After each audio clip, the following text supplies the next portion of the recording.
much time? 30? 30 seconds? I'm on right now. I don't believe you. What? So if you want to stop the boats, vote reform. End mass migration, vote reform. Have energy bills you can actually afford, vote reform. If you want to have police on the streets not looking at your tweets, vote reform. If you want an NHS that actually works, vote reform. If you want lower taxes, vote reform. And a government that unites our country, not divides it, respects our history, not trashes it, vote reform.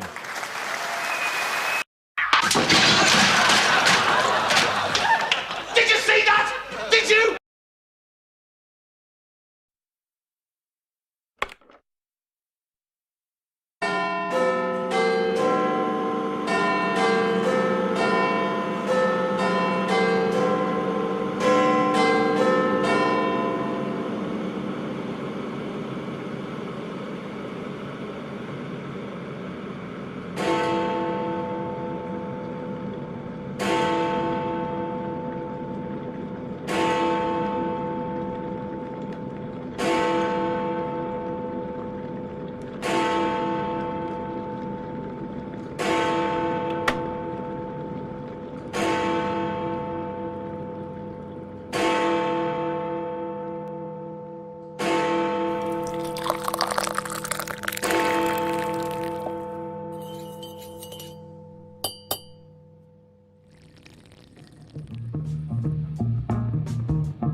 Good evening, Brew Crew. Welcome to the Brews at 10 on my left eye. I'm your host, Lefty. You're all very welcome on stream. Doc, nice to see you first in the chats. How do you brew, sir? Hope you're very well. Yes, and do make sure you hit thumbs up as you join us on stream. Everybody, it's another Wet Your Whistle Wednesday. PMQs and Keith's catchphrases to come. Something new as well, perhaps, also included with that.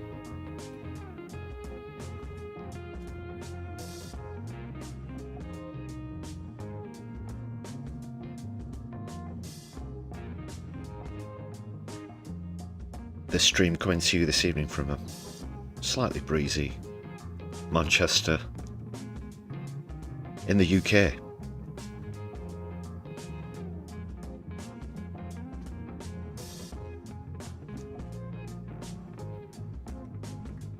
Please do hit other relevant buttons.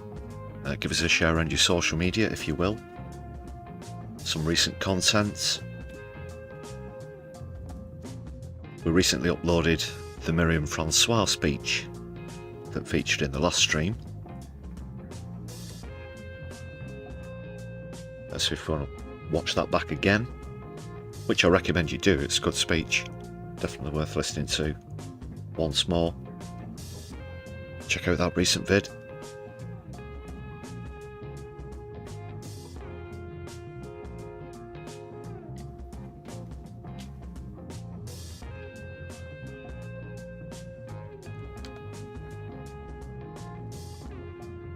Shout out to all the members on the channel. As always, as we kick off proceedings, thank you very much everybody on the list. If you want to join all the marvellous members you can see on your screens, it's just 99 pence. A fraction of the price of a tasty hot beverage. Many perks to enjoy. Hit the perks button to find out more. Super chat is also open. Super stickers as well, if you prefer watching live. Super thanks as well if you're watching back later on.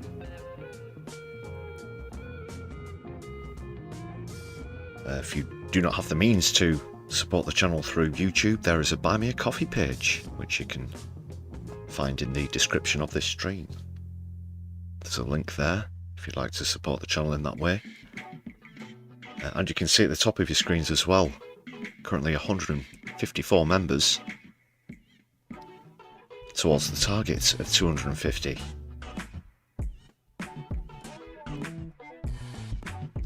Thank you very much once again everybody.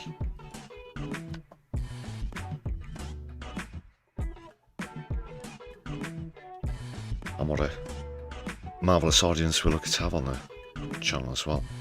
Alright people.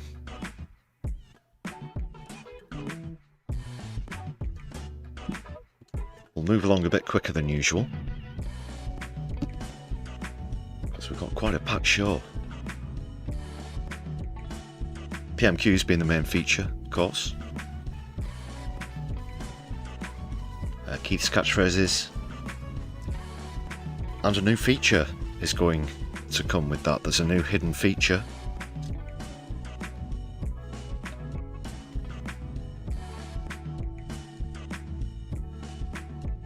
Then post PMQs, we're going to take a look at some more UK politics polling as well. We always take a look at the polls after PMQs. See what good his catchphrases have done him or not. Slight spoiler alert. Not great news for Keith. Oh God. But perhaps better news for the masses to come, the proletariat, the working classes. Can you dig it? Can you dig it? Can you dig it?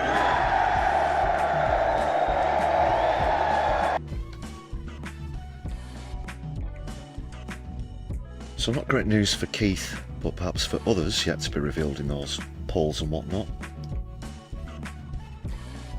Plus it's been 48 hours of madness on stage with Trump, 2 protracted rants. I guess you can only describe them as rants. Ramblings. Because first of all, it's been 1 solid year since he took office.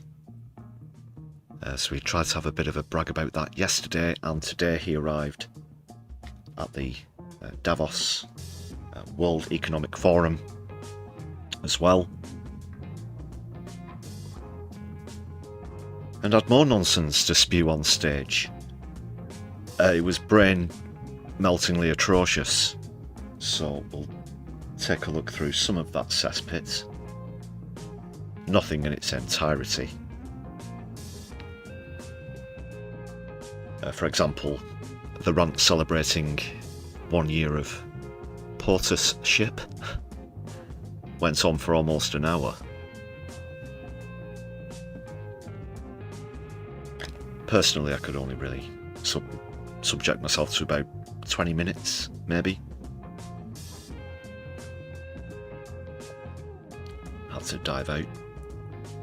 And again, with what he had to say earlier on.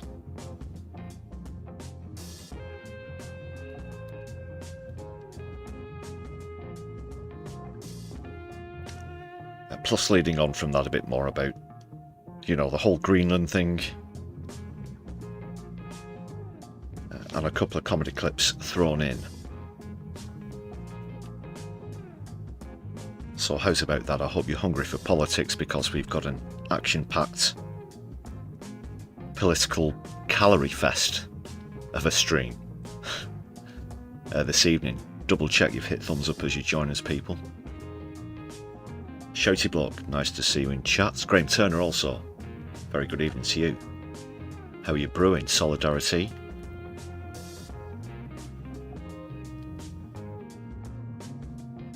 Shouty Bloke, you couldn't bring yourself to watch any of Trump's speeches. He definitely is demented, you're quite right there. Well, indeed, after, obviously, for research purposes, I suffer these things so you don't have to. I was about 20 minutes in myself before I said, what am I doing? It's just, you can't stay on track from one moment to the next. Whilst you're busy trying to figure out what the hell he's on about, with one point he's off on another, and then you have to sort of try and mentally rewind. My goodness.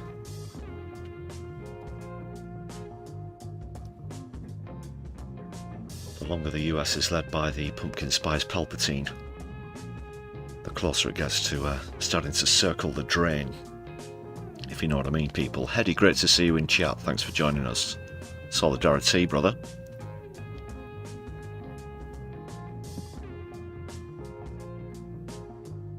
Quite an eventful 48 hours as far as politics goes. From a left-wing perspective, plenty to keep up with as well.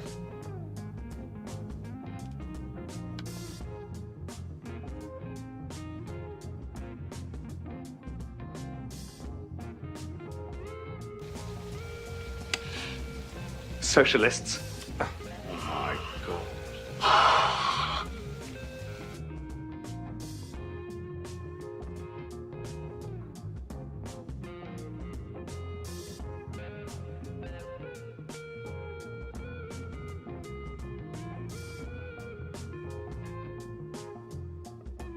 Fret you not, people. I'm not going to subject you to too much. Too many elongated examples of Trump.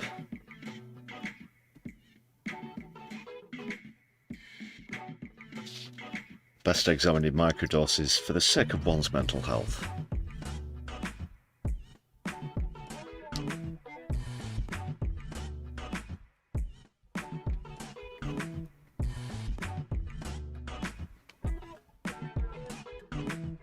That's all coming up later. More on Trump to come.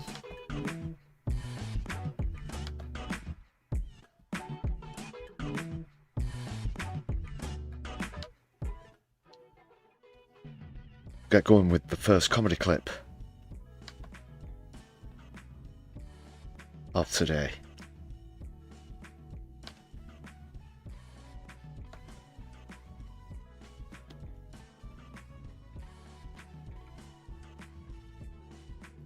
Let's see. I think I'll go with this one first. It's another great one from Claire Blackwood, of course, as Christy Noam, the voice of Sauron herself,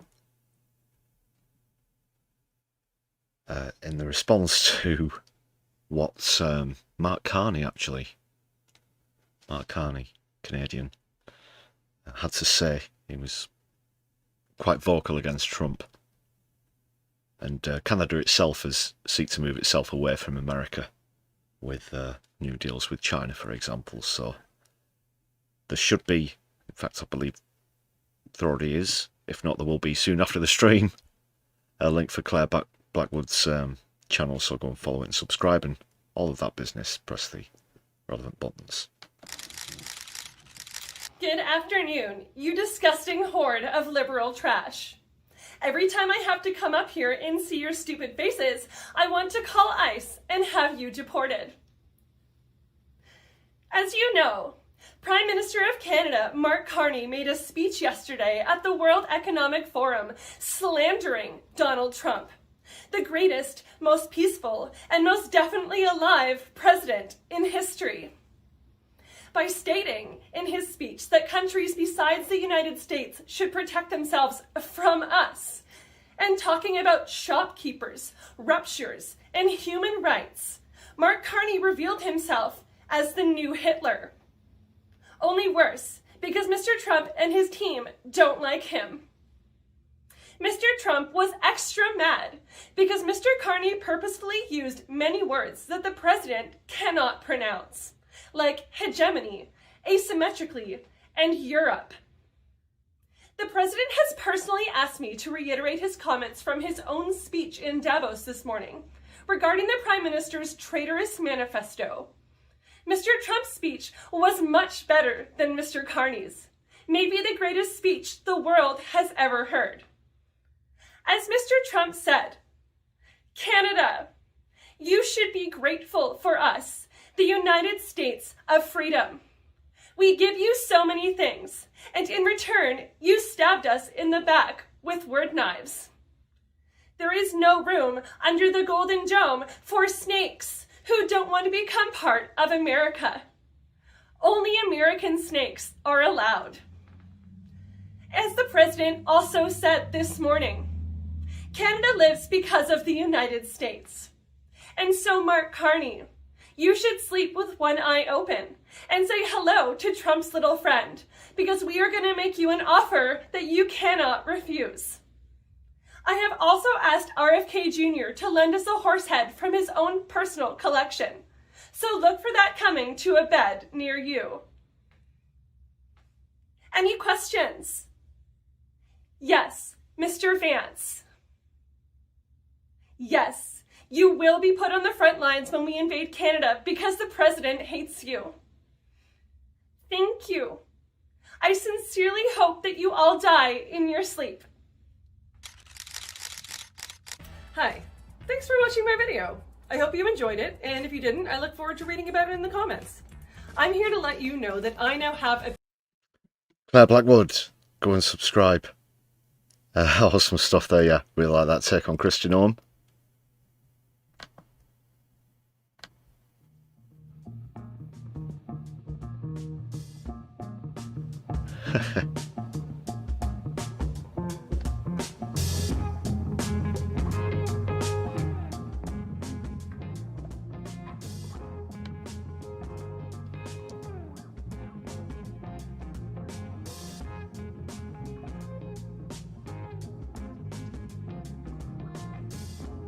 More quality comedy from other YouTubers to come a bit later on.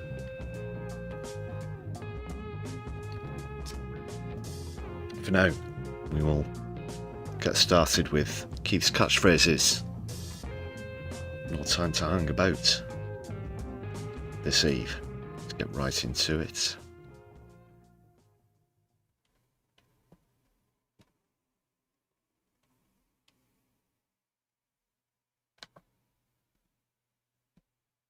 Off we go. Oh no!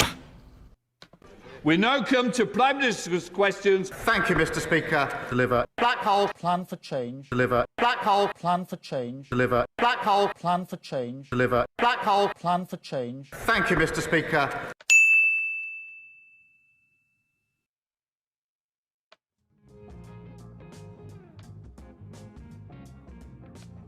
Here we are once more for another round of Keith's catchphrases. This time with a hidden feature. There is a hidden feature within the game. So given recent, should we say, news events, that's all I'll say. Given recent, well, I'll say given recent domestic news, which isn't too spoilery, but narrows it down a bit more. And so there will be a new hidden feature concerning domestic politics. But what is the general game all about? Well, you can see some examples on your screen of Keith's catchphrases. Two phrases go head to head against one another, phrases or words. We keep count during the session. And it's also a league format, which I'll come on to in a moment. So these are the rules, quite easy to understand.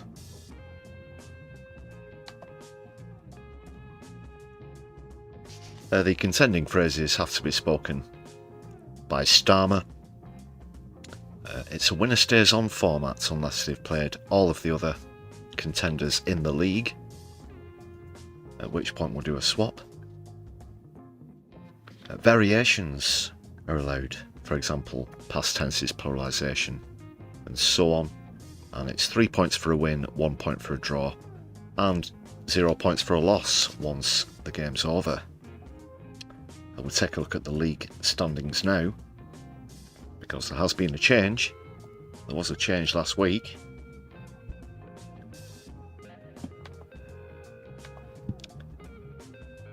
The current champion on a run of 3, you can see, has now jumped up to 2nd place. Excuse me, surpassing Budget, despite having played 1 game fewer, so now 9 points, and does have a chance to top the league with a victory this evening. You can see there, well, technically, mathematically, unless it's, what, a 12-all draw, then, yeah, only a victory will do.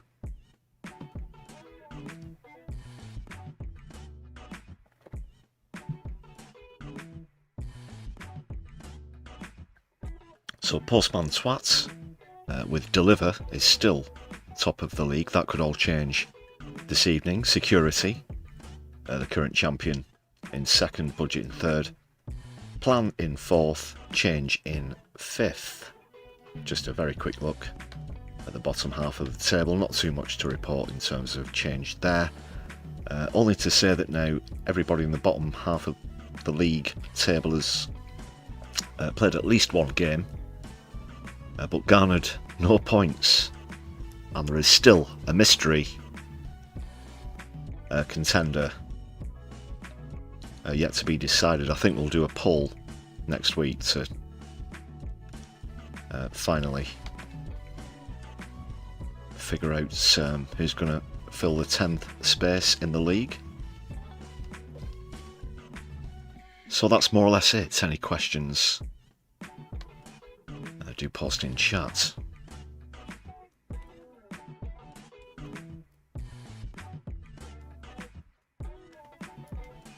Square Peg, thanks for joining us. Yes, that was Claire Blackwood in the comedy clip. That's what you're referring to.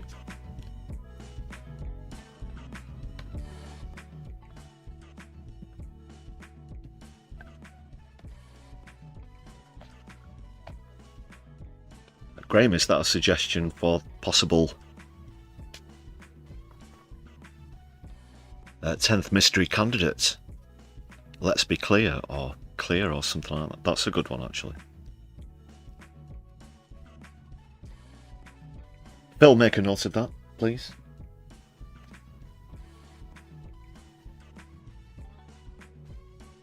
That's Phil, our off-mic assistant. He's mute.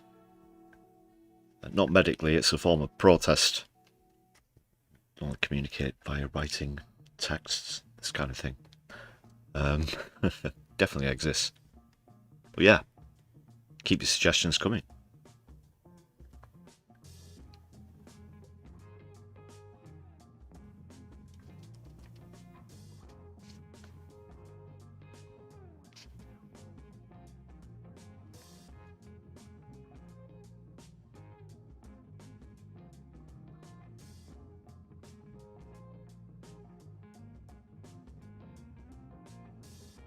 Just a final quick reminder, this is a first time viewing for me. I've not seen this before. So no spoilers in the chat, please.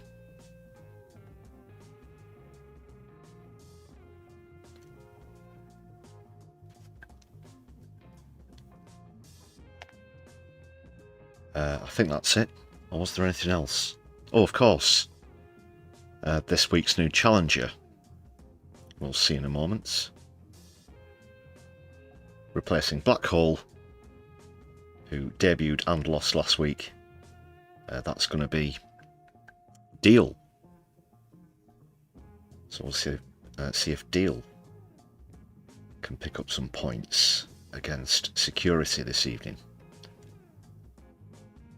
And I think if we're all ready, which I think we are, as ready as we'll ever be. Let's begin. You can see there the score. Deal at the top, Security underneath.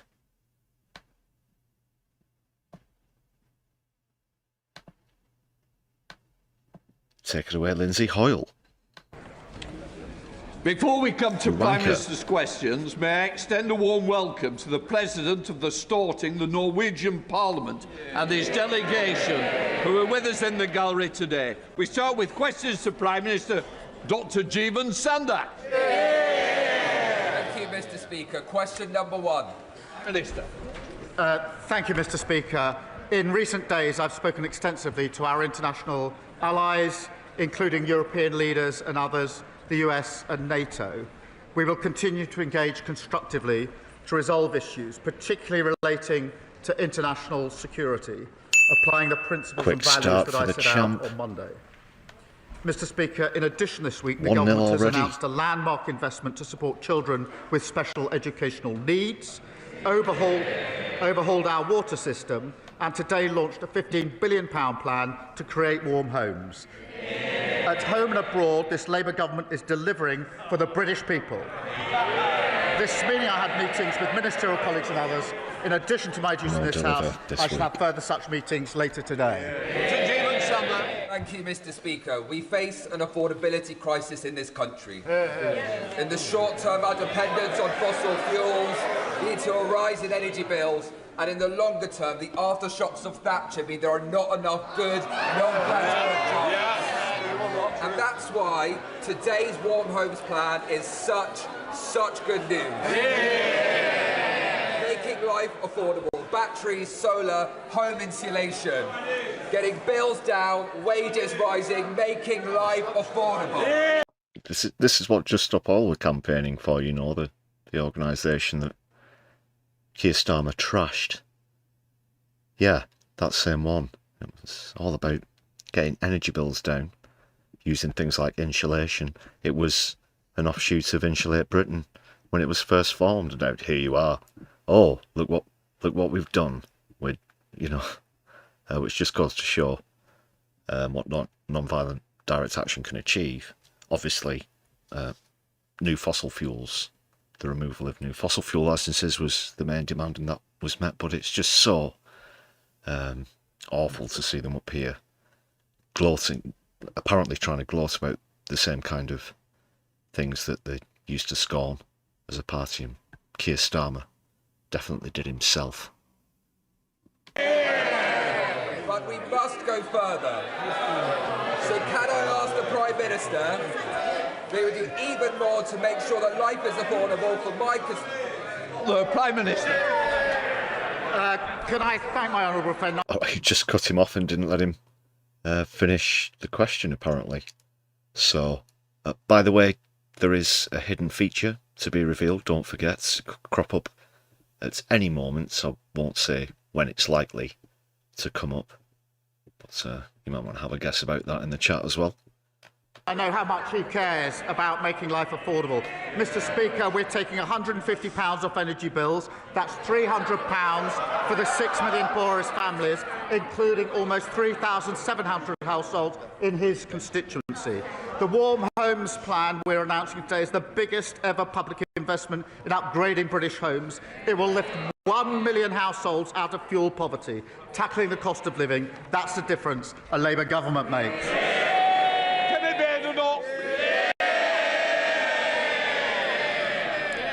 Mr. Speaker, can I welcome the Prime Minister following our lead on children accessing social media? In particular, can I thank the Shadow Education Secretary, 61 Labour MPs and the Greater Manchester Mayor for forcing him to think again.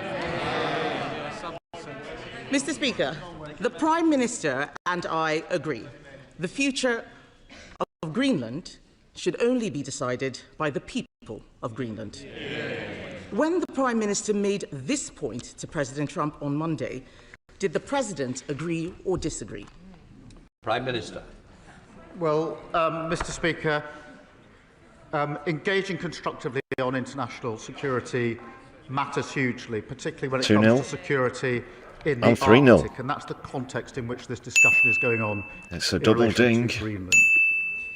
As we engage constructively, 3-0. I have made my position clear on our principles and values.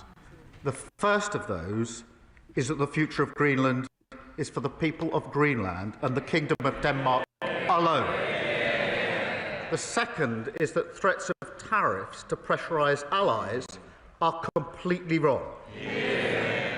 Mr. Speaker, we will continue to engage constructively. I've had many international calls in recent days, and the Prime Minister of Denmark is coming to the United Kingdom tomorrow for bilateral talks. But I do want to be clear with the House. I will not yield.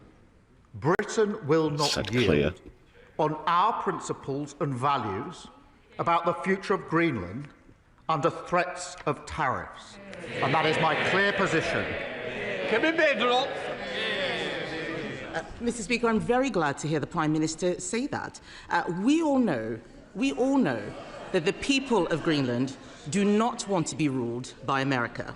But does he agree that just as those in Greenland should decide their own future, so should the Chagossians?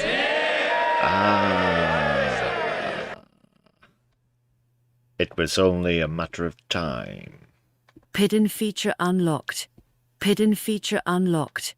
Please try to remain calm during this extraordinary event. Yes, it's the Chagos Islands.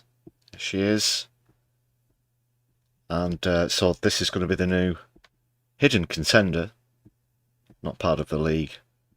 But of course, the news that Labour's finalised the deal with Chagos Islands. So you'll see in a second.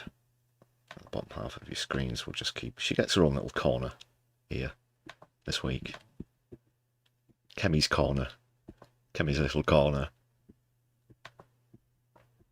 So the new feature is unlocked. And she didn't take too long either, did she? So, as predicted.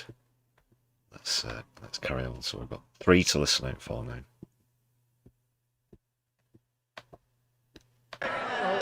Mr. Speaker. Well, I'll count that as 1, actually. We may as well count that as 1.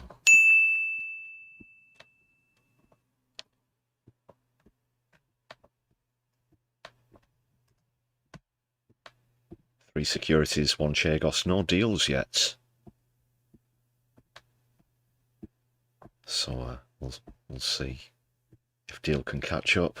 Quick start from the champion. Carry on, Keith. You pathetic wanker. I've made out my position on Greenland absolutely clear on Monday and a moment ago. President Trump deployed words on Chagos yesterday that were different to his previous words of welcome and support when I met him in the White House. He deployed those words yesterday for the express purpose of putting pressure on me and Britain in relation to my values and principles on the future of Greenland. Mr. Speaker, he wants me to yield on my position, and I'm not going to do so. Given that that was his express purpose, I'm surprised the Leader of the Opposition has jumped on the bandwagon. I had understood... All I want to say on this matter, first and foremost, Labour have essentially finalised a deal that the Tories started anyway. It's not.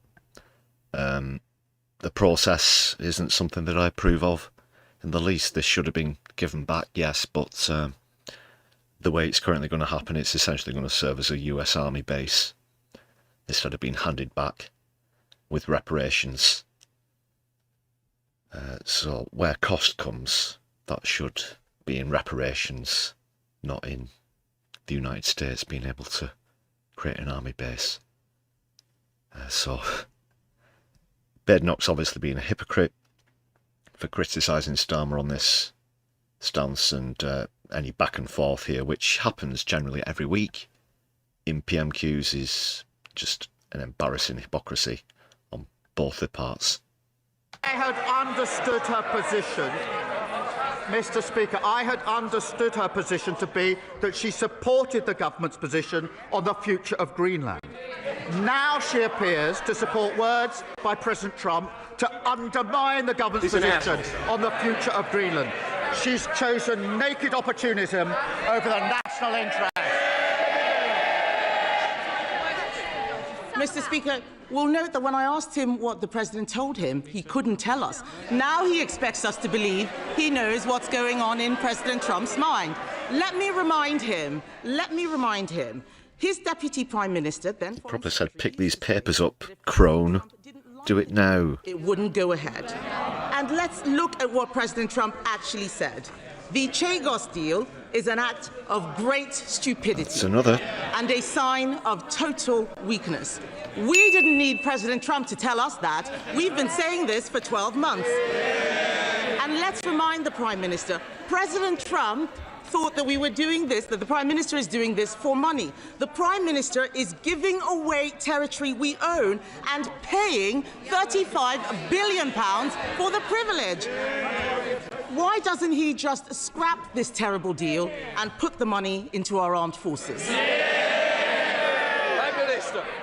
The words from President Trump were expressly intended to put pressure on me to yield on my principle. What he said about Chagos was literally in the same sentence as what he said about Greenland. That was his purpose. And the future of Greenland is a binary issue that is splitting the world at the moment with material consequences.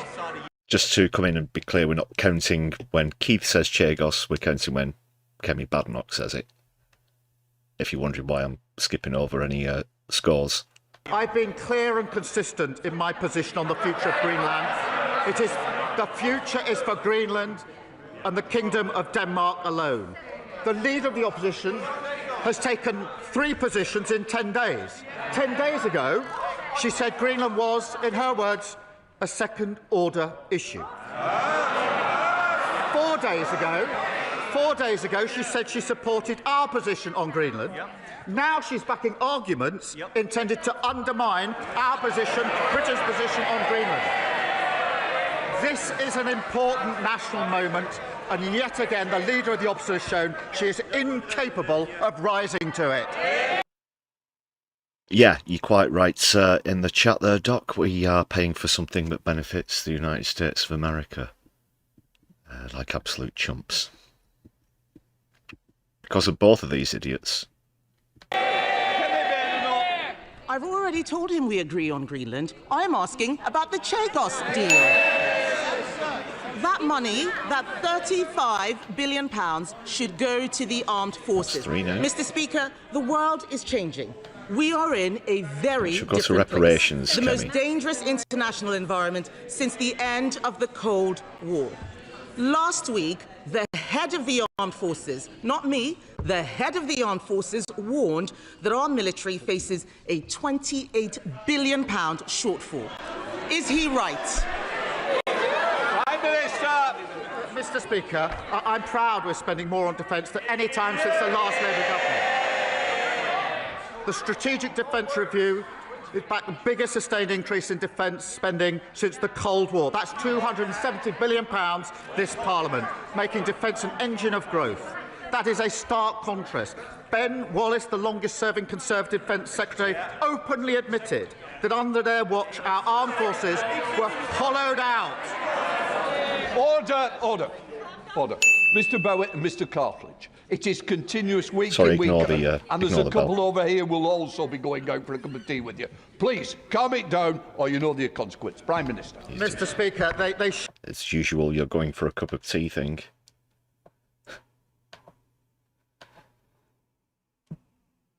out on a Wednesday and they defect on a Thursday.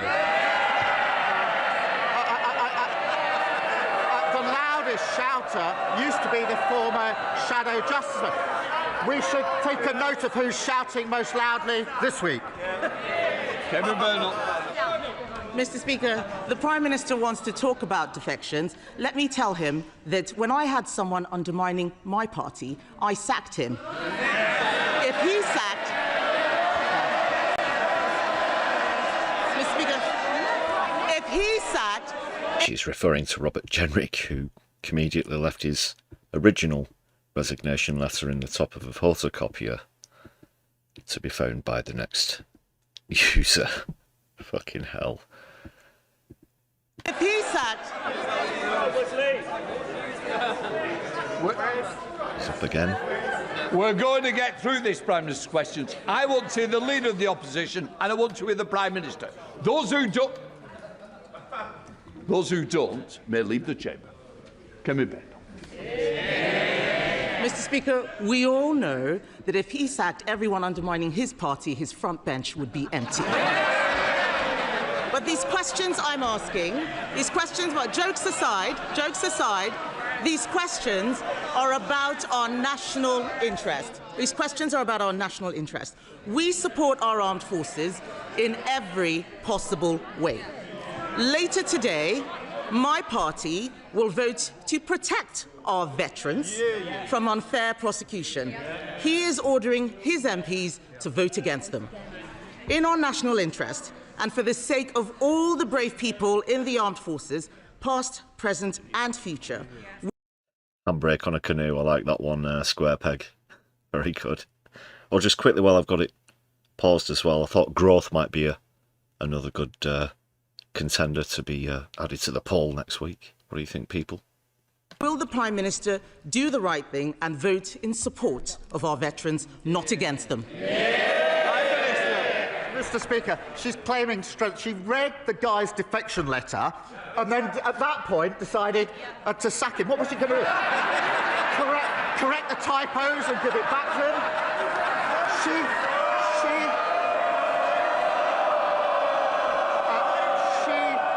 She should have sacked him when he made disgraceful comments about faces in Birmingham, and she failed to do so.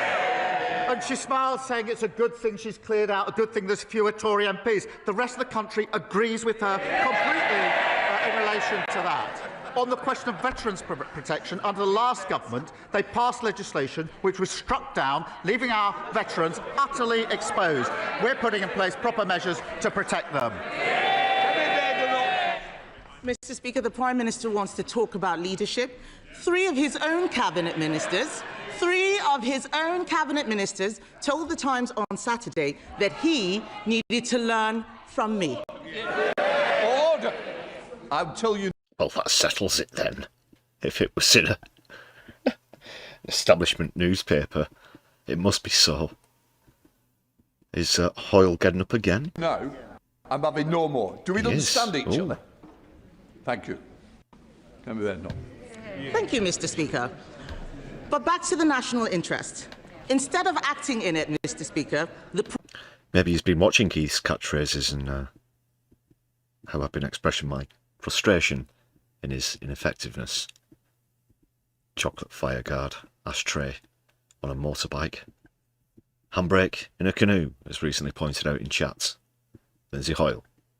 Prime Minister just tries to get through the day. On the Chinese spy hub embassy, he's too weak. On Chagos, he's too weak. On funding for the armed forces, he's too weak. On protecting our veterans from prosecution, he's too weak. Yes.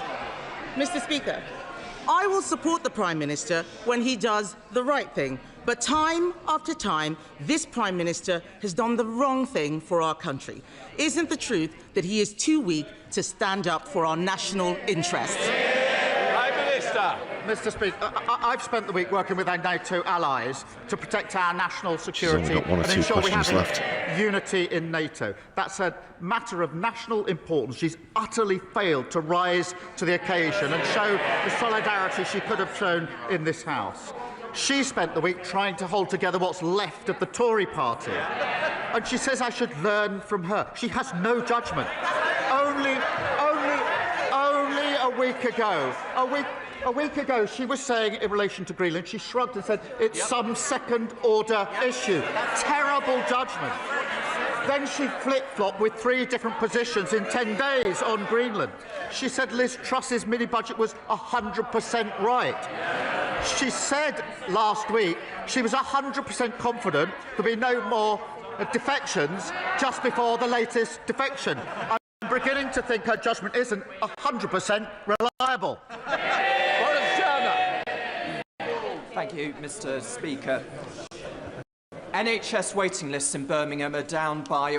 Well, that'll be it for Kemi Badenoch's question. So she managed to garner 4 mentions of Chagos in there. I may as well get rid of the graphic now. So 4 was the first score for the hidden feature.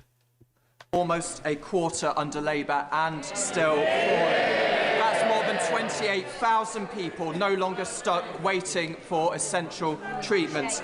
Yes, there are challenges still, but they are being addressed and progress is being made. Does he agree that this progress must be sustained, including by reducing ambulance waiting times? Minister. I'm pleased to confirm, Mr. Speaker, that last week saw the second biggest fall in NHS waiting times for 15 years. Waiting lists down by more than 300,000, recruitment of GPs an extra 2,900, and ambulances are arriving nearly 15 minutes faster this winter than they were last year. There is much more to do. That's why we're delivering the biggest upgrade to our ambulance fleet for many years. That progress has been made possible by Labour's decisions that were opposed by the parties opposite.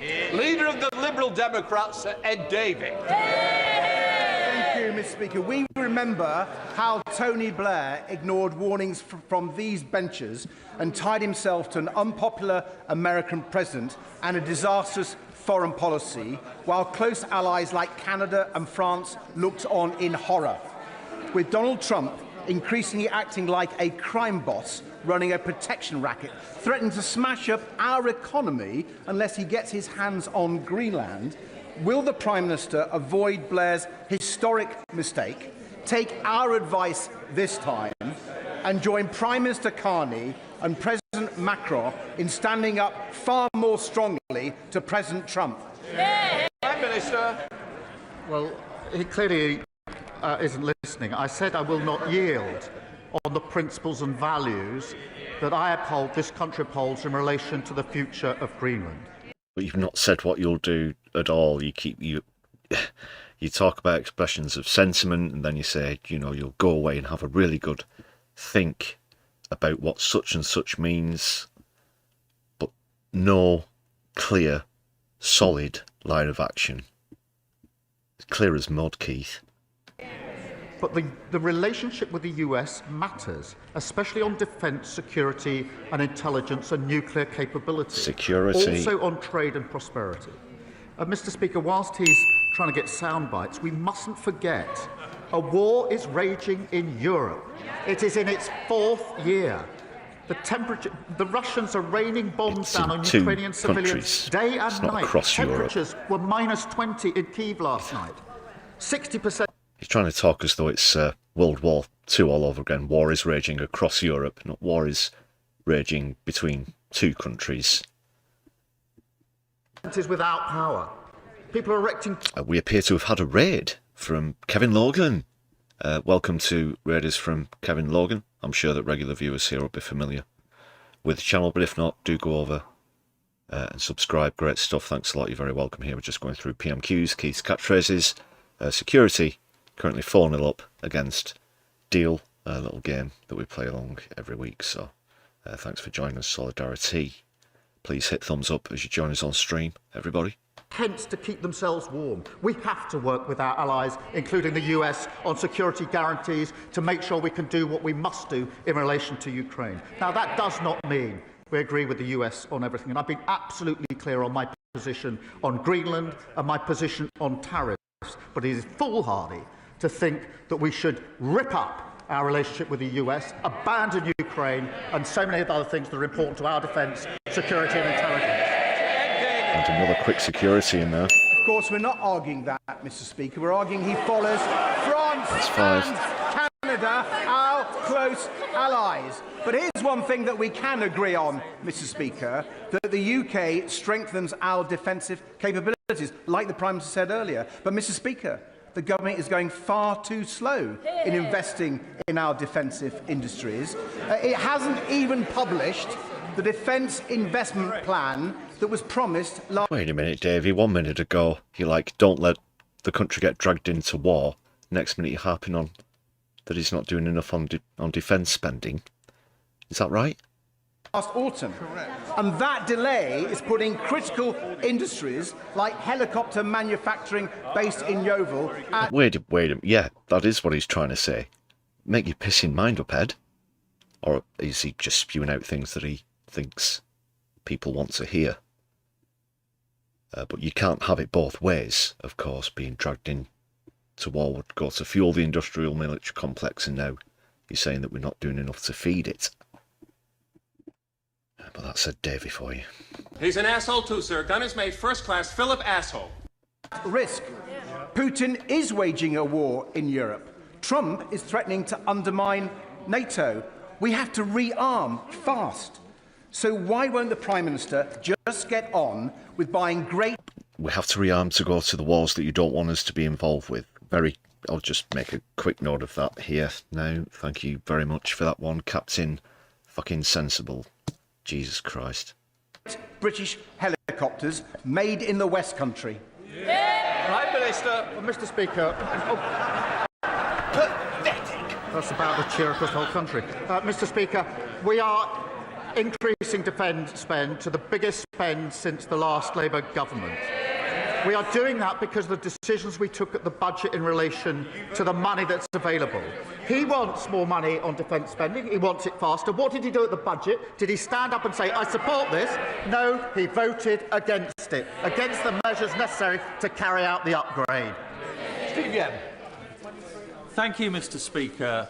Sadly, on Christmas Day, my constituent Beryl Barrett passed away after tragically falling into an unrepaired pothole, and I'm sure the whole House will wish to share my condolences with the family. In my constituency of Mansfield, there are literally thousands of potholes in our roads which Notts County Council are failing to repair. Does the Prime Minister agree with me that it's time the Council took action to repair our roads? And will he meet with Beryl's family so that we can work together to ensure that no more accidents like this happen again? Yeah. Prime Minister. Can I send my deepest sympathies to Beryl's family, and I will make sure the Roads Minister meets the family at the earliest opportunity. Mr. Speaker, it shows why... Sorry, I don't mean to... Obviously, this is a serious question. Not mean to make light of it, but David Lammy looks like he's just lost all of his money on a fucking horse. Tackling potholes really matters. What am I going to say? She's going to kill me when I get home. We're investing £2 billion in East Midlands to fix the roads and improve local transport. We're also putting in place tough new standards so that councils must prove they're fixing roads properly. And I'm pleased many excellent Labour councils across the country are leading by example. Dr. Ellie Charles. Thank you, Mr. Speaker. For decades, our rivers, lakes and seas have paid the price of a failing system, so the Water White Paper is a welcome first step in beginning to set things right. But there's a glaring gap. Agricultural pollution contributes 40% of the pollution in our waterways, but merits only one single page in this white paper. Can the PM tell me why on earth this is the case, and when he will start working with farmers to support river-friendly farming practices and treat agricultural pollution as seriously as sewage pollution? Prime Minister. Yeah, they've been all mouth and practically no action on this. The streams, rivers are still literally full of crap. It's awful. They do nothing about it. We inherited a real mess on water, and we're taking the most effective and far-reaching measures to deal with it. But I have to say, as someone who stood to lead her party, I wonder what she makes of how her leader is responding to this global uncertainty. Because what he's saying is this is the time, this is the moment to withdraw from NATO. This is the time to kick the US out of our military bases. This is the time to negotiate, hear this, with Putin to give up our nuclear deterrent. What? She's asking about rivers. What's all this? Putin? NATO? So he starts off, yeah, just fuck off, we're doing river stuff. You're a communist. I'm sure Putin will be very quick on the line for that one. It's as reckless and irresponsible as their plan to legalise heroin and crack cocaine. That's the Green Party now. No, decriminalise. Decriminalise is a massive difference. I'm not talking about having crack cafes and shit like that, Keith. Come on, get real. What is this? This is bollocks. Pathetic.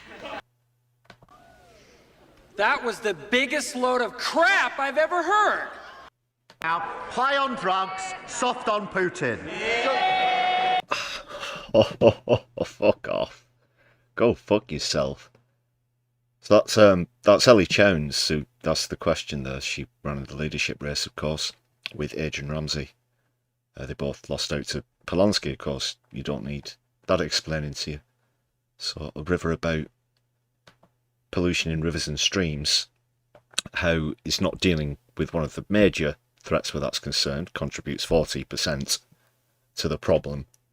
Instead went on a rant about NATO, Vladimir Putin, and tried to insinuate that she's off her tits on smack. Fucking hell. Our military bases. This is the time to negotiate, hear this, with Putin to give up our nuclear deterrent. I'm sure Putin will be very quick on the line for that one. It's as reckless and irresponsible as their plan to legalise... Talking about global nuclear disarmament is not only the right and sensible thing to do, that would of course include conversations with the most heavily armed nuclear state in the world, which is the Federation of Russia, by far and away, Keith, but not exclusive to. Not saying we're getting rid of our nukes, so we're a sitting duck. It's a nonsense to even insinuate that. Awful, awful. Heroin and crack cocaine. That's the Green Party now. High on drugs, soft on Putin. Can I just say, we don't ask opposition questions. They're coming to the Prime Minister, not the other way around. Right, let us move on.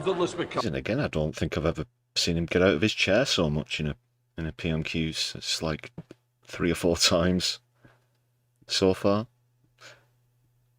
Alistair. Thank you, Mr. Speaker. West Dunbartonshire is set to benefit from record UK Labour government investment. £60 million of local growth funding just announced for the Glasgow City region, to add to the £20 million for Dumbarton Town Centre regeneration. Add to that the £20 million Pride in Place funding for my hometown of Clydebank, and the £1.5 million immediate impact funding. Does the Prime Minister agree with me that this is in stark contrast to the SNP, who abandoned their communities, and demonstrates the difference a Labour government makes to West Dunbartonshire and to Scotland? Well, I'm very pleased, Mr. Speaker, we're backing his hometown of Clydebank with £20 million of Pride in Place funding. And just this week we hosted a reception meeting people working hard to change their neighbourhoods across the whole of the United Kingdom. That's Labour delivering on national renewal. And as he rightly says, compare that to the SNP, more interested in squabbling. Oh God, you almost beat me. I was just about to say, just going back to the question that came from the Greens, there was so much obvious Green bashing in that because of the threat in the polls. We'll go on to that after this session, because it really was a knee-jerk response to how he's doing compared to the Greens at the moment. But any time the SNP come up, of course, he starts the SNP bashing. The SNP are set to wipe him out. And it's no coincidence when he tries to get visceral. Oh, what a giveaway. Did you hear that? Did you hear that, eh? That's what I'm on about. Over independence than using a record settlement to fix Scotland's public services. Robin Swan. Thank you very much, Mr. Speaker. Challenging economic inactivity and supporting the vulnerable across the country is something that we all want to address. So would you be surprised to learn that in Northern Ireland around 11,000 people previously supported by the UK's Shared Prosperity funding programmes will see those programmes cut dramatically, compounded with 400 job losses? So can I ask the Prime Minister, does he support those cuts of those vital programmes? And will he arrange an urgent meeting for me with the relevant decision-maker in government and the organisations who have been impacted, so that these changes and challenges can be resolved. Prime Minister. We've delivered a record settlement for Northern Ireland in the budget to strengthen public services and to kick-start growth.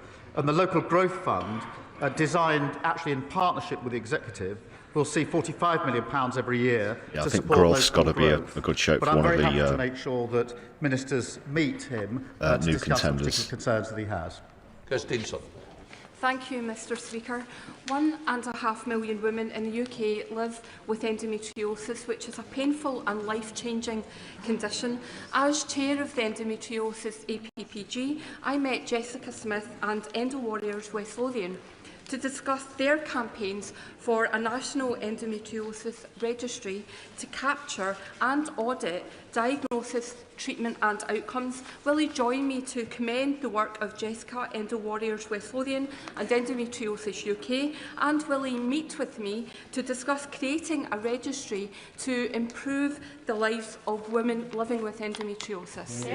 Prime Minister.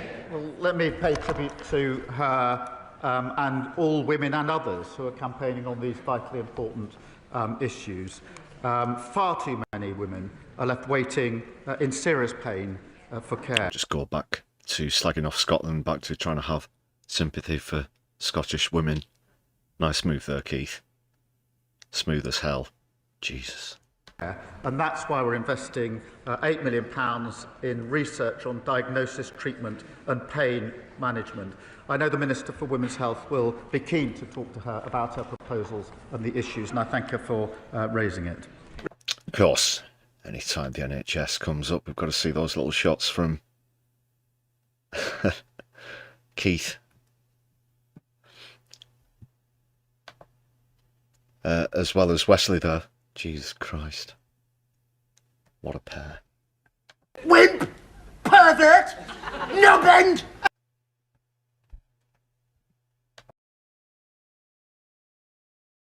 Thank you, Mr. Speaker. I have a constituent not yet 30 years old, a civil servant who's just been diagnosed with a terminal illness. She has been told she has a very short time to live. Because of her condition, she was given a retirement date, which was just last week. She has not received notification of any actual pension payment and has spent long hours trying to contact Capita. HMRC has claimed that all outstanding documentation has been supplied to Capita in November. I've written to the Chancellor, contacted the MP hotline and Capita. It still remains unresolved. Can the Prime Minister, along with the Chancellor, help to get this action resolved immediately? Prime Minister. Can I thank him for raising this case, and I'm truly sorry to hear about his constituent. If he wouldn't mind following up with the details of the case, I will make sure it's dealt with urgently on behalf of his constituent. Mr. Speaker, yesterday I welcomed Bermondsey PC Kevin Webster to Parliament after his recognition as Met's PC of the Year 2025. Will the Prime Minister commend Kevin for his local work and that of Southwark Labour Council's amazing nighttime antisocial behaviour team? Will he tell us when they'll have new powers under the Crime and Policing Bill? And will he remind the Met that its access standards require all local officers like Kevin to be a maximum 20-minute walk from their ward, a policy currently going unmet in Rotherhithe? Prime Minister. Can I congratulate Kevin and thank police across our country working hard to protect our communities? The party opposite decimated local policing and we're restoring it. There will be 3,000 more neighbourhood police on our streets by spring, an example of the change people will feel this year. Our crime and policing bill will give officers more powers to tackle knife crime shop. By spring, if they're just sprung out of the ground, they've been manufactured somewhere, 3,000. Lifting and antisocial behaviour. I want officers to have those powers as swiftly as possible. The Tories and Reform voted against them. Upper Bladder. My constituents in Chester South and Eddisbury are deeply concerned by proposed cuts to police community support officers across Cheshire.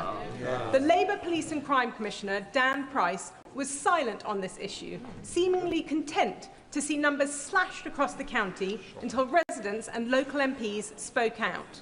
Now he seeks to present himself as campaigning to save PCSOs, whilst proposing to substantially increase the precept, all at the same time as planning to increase spending on his office by £513,000 next year. Does the Prime Minister agree that this represents a failure of leadership and that that money would be far better spent increasing PCSOs on our streets? Prime Minister. This comes from the party that broke our criminal justice system, just like the fact they broke our economy and our NHS. They hollowed out local policing. We're restoring it. There'll be 3,000 new officers. Oh, wait. So this guy spent £500,000 restoring his own personal office whilst cutting public services. He's going to try and dodge around that like this. In spring of this year. Thank you, Mr. Speaker. The thug in the White House has shown that he doesn't listen to grovelling or sycophancy. He'll continue to harm British interests, no matter how compliant we are, and, like all bullies, he will always find the weakest link. Will the Prime Minister close ranks with our European allies and commit to retaliatory tariffs? Well said. Prime Minister. Mr. Speaker, I've made our position clear. I've set out my principles. I'm not going to yield on those principles. This is all academic now, because since this session he's actually withdrawn. It's another case of taco. Trump's chickened out yet again on the tariff threat. But as I said on Monday, of course we need to protect our national interest, and we will always protect our national interest. But simply hurtling at the first opportunity into a trade war is going to hurt working people and businesses across the country. And that is why I'm working hard to make sure we do not get to that point, and I'll continue to act in the national interest. Obviously, we know that that's academic now, but at the time, still no sign of any clear response to the threat of Trump, aside from the one lonely troop that we sent to Greenland. Thank you, Mr. Speaker. Now, the Prime Minister may be aware that my local authority in the East Riding of Yorkshire is the lowest funded per pupil for children with special educational needs and disabilities, and that his local authority in Camden is the highest, an inequality he has repeatedly pledged to end. Well, Mr. Speaker, the results are in. Next year, children in my local area will receive just under £1,000. Children in his local area will receive over £3,800. The gap is getting wider. So can the Prime Minister explain to the House why he thinks children in my constituency are worth so much less than the children in his? We're applying their formula. The one that you put in place in government. We're changing it. Special educational needs is probably raised with me more than any other issue in this House. We're proposing reforms. The issue he's highlighted, the problem he's highlighted... Order. Sorry, Prime Minister. Mr Oldham, as Shadow Secretary of Transport, you'll begin the express train and it'll be out of here. I think he may be making himself the next candidate for the Thursday defection, because it's oh, maybe it's someone else. Those that shout loudest end up over there. And I thank Reformer supporting our recycling moves, because soon they're going to be a party entirely made up of... Order, Prime Minister. Oh, you cut him off before he could get on with his gag. Mr Holden, I think you need to leave. Oh, he's going. Boys. Well, fucking hell. It's only taken him, what? 18 months and a couple of weeks. He's actually throwing him out. He's actually doing his job. Well, stop the clock. Stop the clock. Yeah, there he goes. Prime Minister. There he goes, Shadow Transport Secretary. OK, Rebecca Long-Bailey. He's off out. Oh, Rebecca Long-Bailey's up next. I voted for her in the Labour leadership election a long time ago. But yeah, let's see that again. Keith was just about to say there's, you know, make a joke about all the Tories defecting to reform with his great improv gags. But no, he's had enough. Candidate for the Thursday defection. Hoyle's had enough. Oh, maybe it's someone else. Those that shout loudest Extraordinary. end up over there. And I thank Reformer supporting our recycling moves, because soon they're going to be a party entirely made up of... Order. Prime Minister. Mr Holden, I think you need to leave. Not enough. Is that enough? I've had blood enough now. So bloody eyeballs in it. Prime Minister. OK, Rebecca Long-Bailey. Thank you, Mr Speaker. It is the Prime Minister when it was a turn for a question. He's that enraged. So yeah, Rebecca Long-Bailey. Salford walked in and stood in the leadership race. Unfortunately didn't make it through. First round, didn't vote after that. Didn't vote for Keith. That's for sure. She once got the whip removed, of course, sensationally, because she shared on her social media a Guardian article that was written by another local campaigner, Maxine Peake, a local actress who was in Shameless and other stuff I'm sure you've heard of or seen. But simply for that, had the whip removed. At that point, you know, how could anybody support Keir Starmer? So, let's hear from Rebecca. Police officers in Greater Manchester are facing exceptional pressures as they work to keep our communities safe from horrific terror threats, hate crime, organised crime and regular mass large-scale protests. But despite this, GMP received the second lowest percentage funding increase of any police force under the provisional settlement, leaving it £12 million worse off. Now, I know the Prime Minister will share my concerns, so will he urgently work with the GM Mayor, Deputy, myself and Greater Manchester MPs to ensure that GMP has the funding it truly needs to keep our communities safe? Here. Prime Minister. Well, Andy Burnham and Keir Starmer, they're both sort of Blairites, but they have disagreements on a lot of things. Burnham's been pretty defiant where Starmer's concerned so far. Let's see what he makes of this one. This is local politics here for My Left Eye. Come to not too far away from where these events are concerned. Can I thank her and say I was humbled to visit Greater Manchester Police after the Heaton Park synagogue attack. The professionalism and bravery that they showed was remarkable. Mr Speaker, we've boosted total police funding, and Greater Manchester will receive up to £902 million, an increase of over £31 million. I want to reassure my honourable friend we'll continue to work with her and local leaders to make our streets safe. Matthew. Thank you, Mr Speaker. My constituency of... 900 million was that? Well, we'll see what comes of that. He'll be held to account for that one. 900 million. But just for policing, was it? Elksham and Devizes does not have a minor injuries unit, leaving many to travel far afield to Bath or Swindon to access A&E services. Would the PM please meet with me to discuss the need for an expanded hospital provision in my constituency? Thank you. Prime Minister. Thank him for raising this on behalf of his constituents. I will make sure he gets the meeting with the relevant minister to talk through his particular concerns so that we can seek to address them. Thank you, Mr Speaker. After 14 years of Conservative austerity, councils are finally getting the support they need to deliver for residents. In my constituency of Bolton South and Walkden, under the leadership of Councillor Nick Peel in Bolton and Mayor Paul Dennett in Salford, increased funding is being turned into restoring frontline services, investment in town centres and support for families.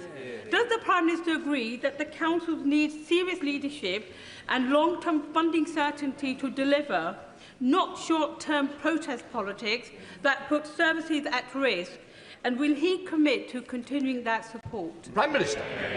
Well, I thank you for a question. Labour's boosting funding for councils that were chronically underfunded by the party opposite.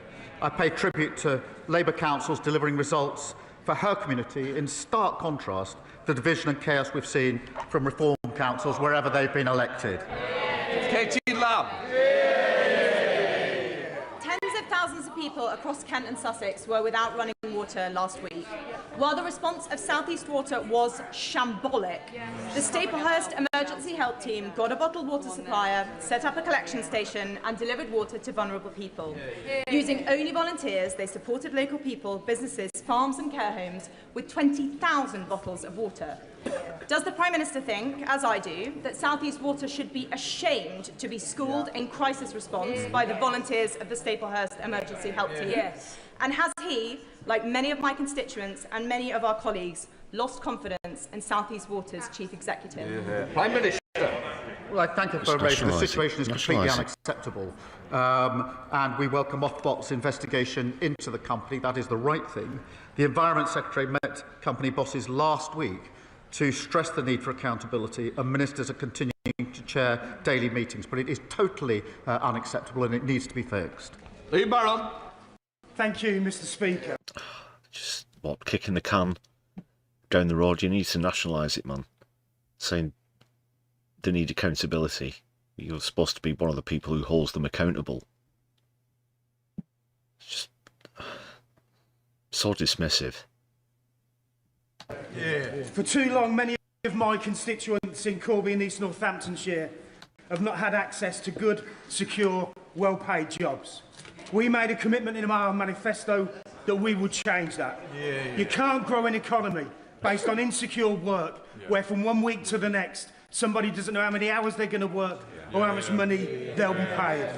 Would the Prime Minister agree with me that all workers should have the hours that they actually work reflected in their contracts so that we can give all working people the security to plan their finances, the security to plan their lives and the security to build a future for themselves and their family? Prime Minister. Well, I'm proud of this Labour government delivering the biggest upgrade to workers' rights in a generation. And we're ending exploitative zero-hour contracts, ending unscrupulous fire and rehire practices, plus parental leave and sick pay. And workers will benefit from those rights in April, Mr. Speaker, and they should never forget that Reform and the Tories opposed every single one of them. Robert Jenrick. Well, we might be setting them up for at least one more security there. Oh, look who it is. It's one of the recent defectors, Bobby Jenrick. He's an asshole, sir. Mr. Speaker, one of the last meetings that I took as Shadow Justice Secretary was with the parents of Lenny Scott. Lenny Scott was an exceptionally brave prison officer. He uncovered corruption in his prison. He left the service, and years later he was hunted down and brutally murdered. Because he died after leaving active service, there was never any compensation paid to the children that he left behind. I know the Prime Minister would want to right this wrong. I wrote to the Justice Secretary privately after I discovered this, and I should say his parents never asked for any support. Would the Prime Minister correct this? Ensure that this brave man's children have the support that they need as they grow up without the father that they deserved, and join me in thanking all the brave men and women who serve us in our prison service. Prime Minister. Well, I thank him for raising this, and I will make sure that it is looked into as a matter of urgency, given the circumstances he's set out. Fred Thomas. Thank you, Mr. Speaker. I strongly welcome the government's decision to consult on introducing a social media ban. He deliberately tried to ask a question where he couldn't invoke a sarcastic response about his defection from Starmer out of, taste or whatever. So that was a bit briefer than I was expecting. in terms of Keith's response. For under-16s. Something, Mr Speaker, that the Tories didn't do in office, and they didn't even support until last week. But the average 12-year-old now spends 29 hours a week on a smartphone, whilst more than 500 children a day are being referred to mental health services for anxiety. These stats are not unrelated. Parents, teachers and members across these benches can see the damage that social media is doing to our young, developing minds every single day.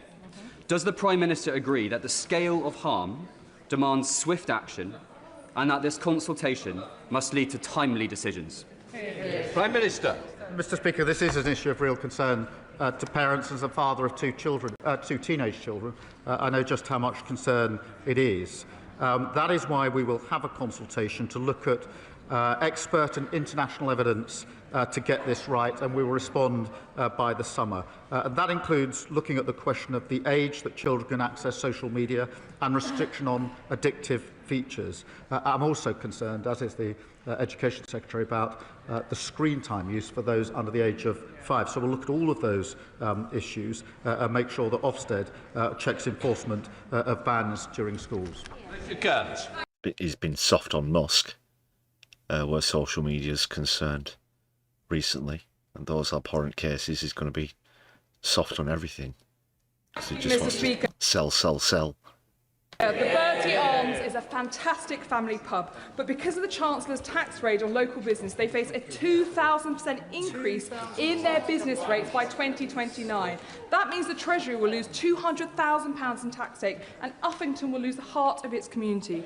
Now, the Prime Minister promised not to put up taxes on working people, so how does he justify a 2,000% tax attack on working family businesses like this pub? Prime Minister. Well, Mr Speaker, we're working with the sector to put in the necessary support, but I would remind her that 7,000 pubs closed on their watch, and she didn't say a word about it.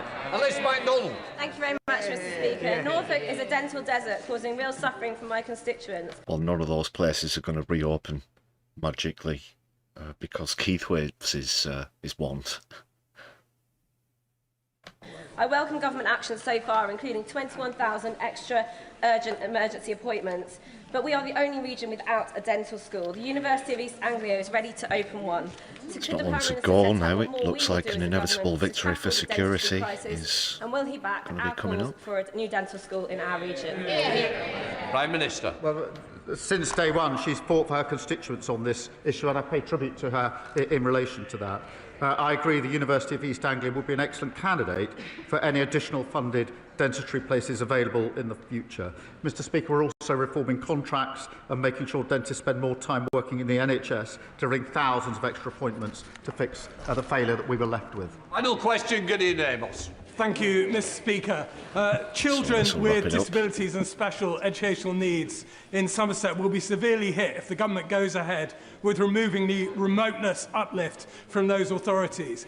Will the government commit to ensuring that those councils with the largest land area in the country, of which Somerset is one, are properly reimbursed for the cost of remoteness so that children in my Taunton and Wellington constituency do not suffer as a result? Prime Minister. Well, we do understand the challenges in rural communities, and we'll look at that as part of the work we're doing on reform. That completes Prime Minister's questions. Well, he briefly answered, wants to get out of there as quick as possible, I guess. The front benches change over. Change over. OK, that's it. That was it. 5-0. 5-0. Quite a stunning victory there for security. Deal. Not up to the challenge this time, so we'll remain in the bottom half of the table.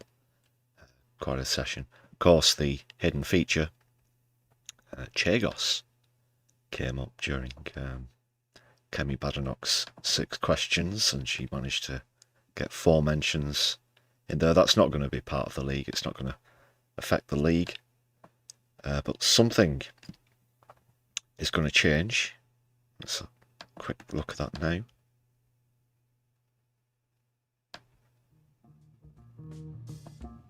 In the top half, we will have a new leader. So this was how it stood before that session. You can see security in 2nd place there. Will now supersede Postman Twat and Deliver with 12 points. and another 5 mentions, taking them up to 20. So we have a new leader, and they will contend their lead on next week's session. Sensational stuff this evening on Keith's Catchphrases. It's all happening here, people, here on the Brews at 10 on My Left Eye. We now come to Prime Minister's questions. Thank you, Mr. Speaker. Deliver. Black hole plan for change. Deliver. Black hole plan for change. Deliver. Black hole plan for change. Deliver. Black hole plan for change. Thank you, Mr. Speaker.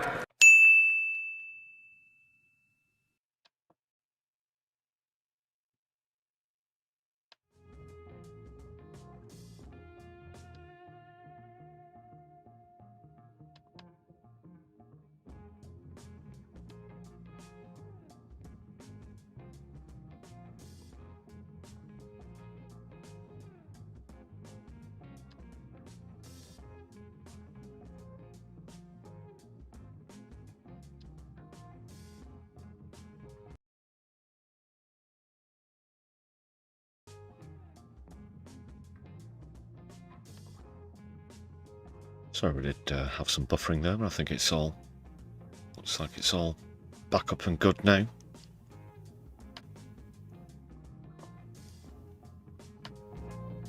Sorry if you experienced a bit of buffering there.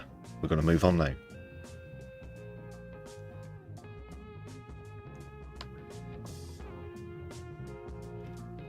Into the Freudian nightmare that is Donald Trump's mind.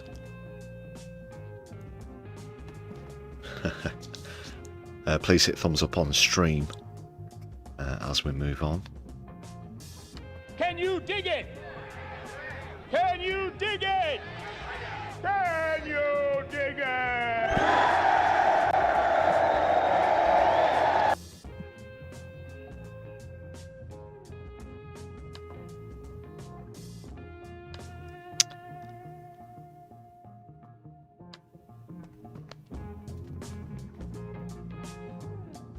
So yeah, yesterday marked 1 year of Trump.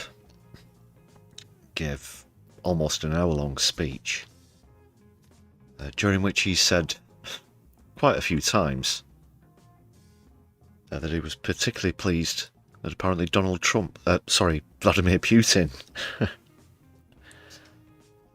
had said he approves of what he's done. Yeah.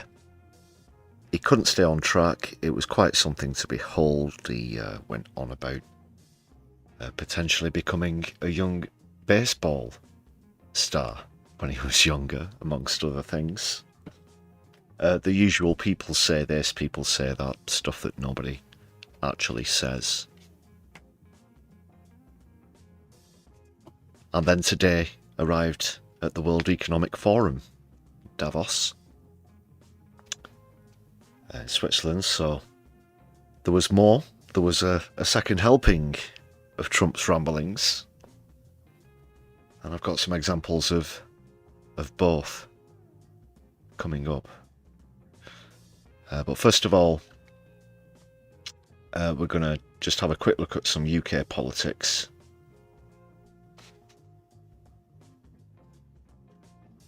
Still a chunk to get through here on the stream.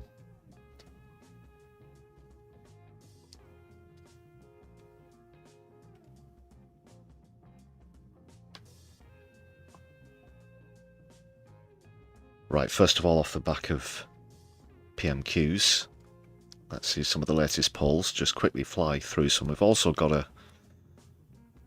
by-election result that's possibly worth mentioning as well, quickly. Let's start with a national poll. This will be music to the ears of any Green Party members. I'm not currently a member of the Greens or your party, for what it's worth, but take a look at this. Now polling on 17, this is a Green Elects poll, YouGov, shared by Green Elects.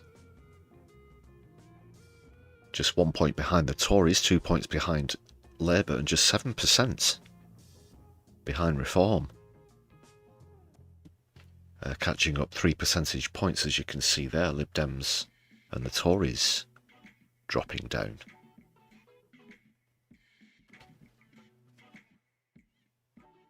Which is a peak. That's a peak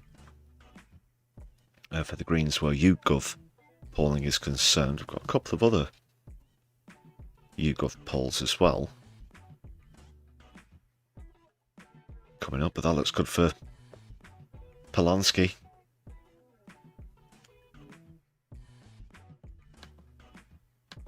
Something else that looks good is a Green gain from Reform in a local by-election in Horsley in Derbyshire. So take a look at this, people. 43.6% of the vote, surpassing Reform in second place with 35.5%. But look at Labour there with just 3.8% of the total vote. How's about that, people? Very poor efforts from Labour where that's concerned. So Greens are apparently capable of stepping up to Reform.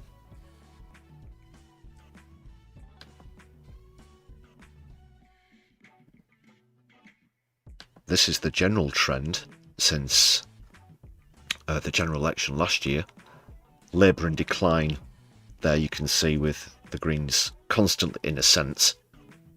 Sorry, the time scale is missing from the bottom of this chart, but you can see the percentages on the left. Labour now falling way below 20% as they look to collide, and then the Greens overtake Labour in a short amount of time. No signs of that trend changing as things stand, so there you have it. In fact, let's see where all of those Labour votes have gone, because it's, oh, pardon me, hit the microphone, it's even worse news for Labour where that's concerned. Oh God!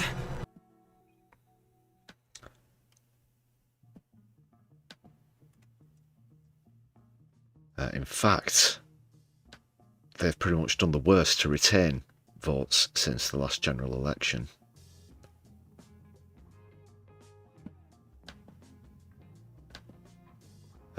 Take a look here at this one. Another YouGov poll. Might look like there's a lot going on the screen. I'll just quickly explain. So each column represents how each party has done by vote since the 2024 election to now. Who says that they're going to stick with the last vote, or who's going to move on. So with the only exception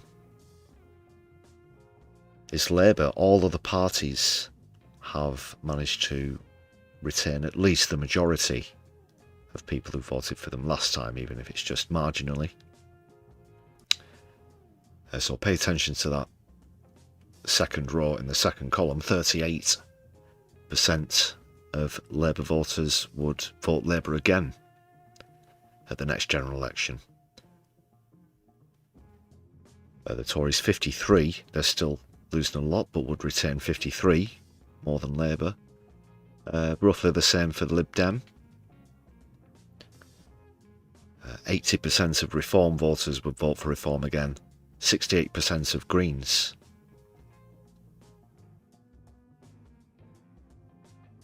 So we can see where Greens are picking up some of the votes from when you take a look at this chart.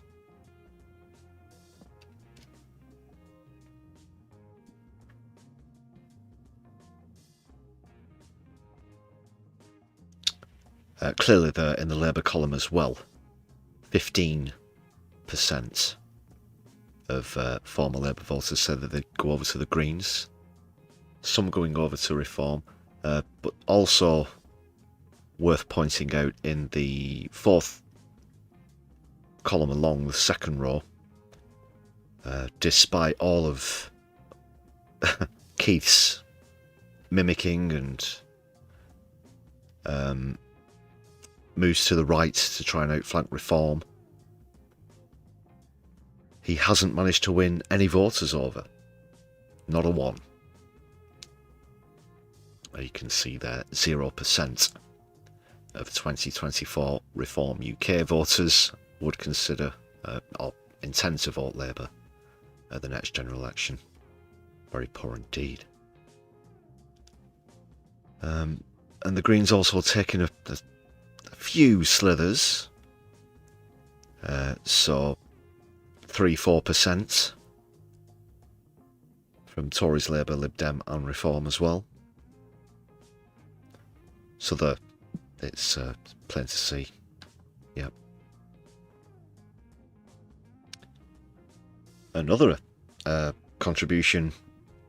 contributor to those stats, where public opinion is concerned, might also be ministerial breaches. We've heard a lot about ministerial breaches recently, especially where Reform are concerned. In fact, over the last couple of days, you might have seen this going around about 17 breaches by Reform, mostly Nigel Farage, with late declarations of income, some hundreds of thousands of pounds worth, should point out, totalling hundreds of thousands of pounds from those 17 breaches. However, I'll show you this, it's actually Labour who have had the most breaches. So just to explain how this one figures out, each party gets 2 figures. The top figure in the lighter shade is how many total breaches there were, and the darker shade underneath is how many different MPs made those breaches, those infringements. So, for example, at the top there, a total of 15 Labour MPs have carried out 34 breaches of the Code of Conduct. So by far and away, the most, where both are concerned. The Lib Dems actually in second, with only 3 of them carrying out 25. That's quite a lot of breaches as well, per candidate, per MP.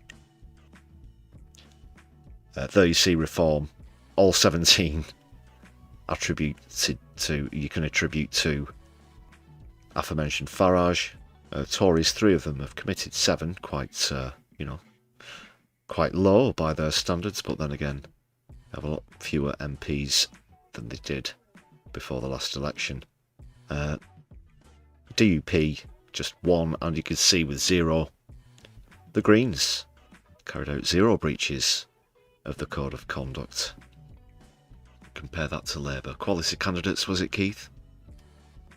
Yeah, so this is the reason why he was taking a stab at them in PMQs. He does clearly feel threatened by the Greens. Unfortunately, your party haven't gotten off the ground as quickly. There are still some procedural things where leadership's concerned to get through as well before they might possibly see more traction. But at the moment, it's the Greens. It's all about the Greens, but 34 breaches. Tisk, tisk. Now, if you've not seen that revelation or report, as it were, I'm sure a few of you were thinking before I brought it up that Reform were going to be at the top, with there being so much. And I'm not defending Reform, obviously. They're absolutely awful.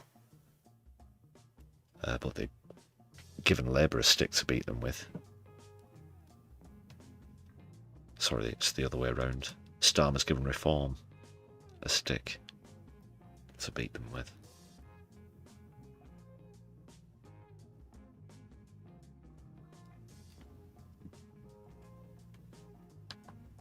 So that's why. That explains the current polling and by-elections. Possibly more of those to come. It's only headed one way. Some very telling stats there. And that's where we'll round off UK politics, get onto those international matters with Trump, as I said, and Greenland. Let us know what you think about those polls and by-election result in the chat or in the comments. If you watch back later, hit all the relevant buttons. You know the thing, people. We will get on to another topic, though, because the hour grows late.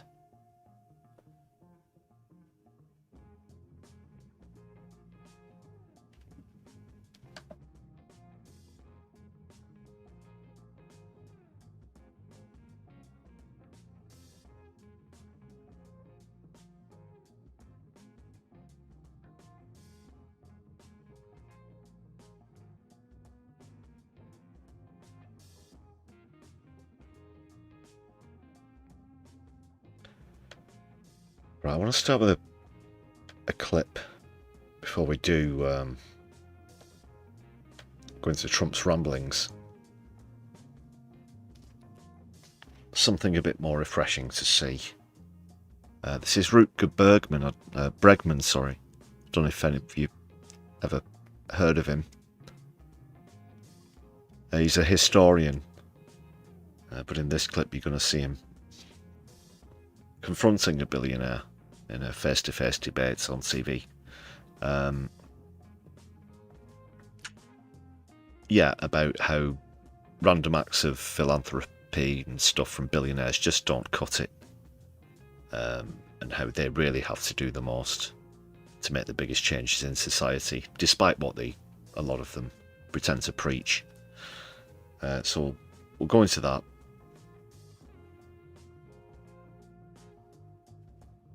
And then the mire of Trump. So be prepared. Prepare yourselves. Oh, this is very good, because the billionaire in question is somewhat lost for words. You can't argue with this, really. And I'm sure it sums up how a lot of you viewers feel as well. Just drives me absolutely nuts that we face these massive problems, these massively neglected problems as well, and that powerful men like you could be making a massive difference, but they're doing just not that much, honestly. You can still have your nice lifestyle. You can own those nice glasses. You can have all of that. Like, if you would wake up tomorrow and you would have lost half of your net worth, it wouldn't make any difference in your life, right? You would still live in the same house. So why do so many wealthy people do so little? Some people will know me for dunking on billionaires for not paying their fair share in taxes. Taxes, taxes, taxes. All the rest is. And this was in the era of so-called conscious capitalism, right? The idea was that the Bonos of this world, you look a little bit like Bono, by the way. Thank you. But like, those people would come and do all kinds of idealistic things. But very often it was just a very shallow, thin thing. It was just a thin layer of purpose on top of a pretty corrupt business model. And I think we can do so much better than that. And that's what moral ambition is. It's really pushing for the maximum to try and help as many people as possible. My view is that if you have been given a lot, then you should try and do much more.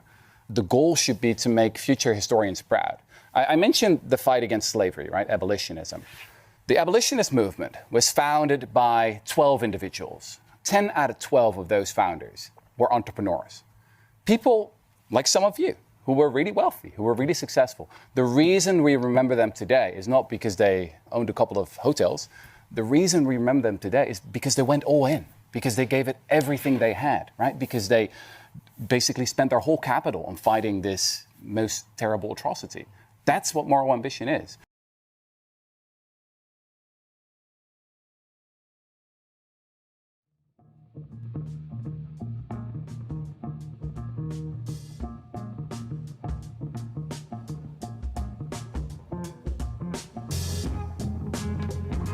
Very well said, Rutger. And yeah, we need more of that.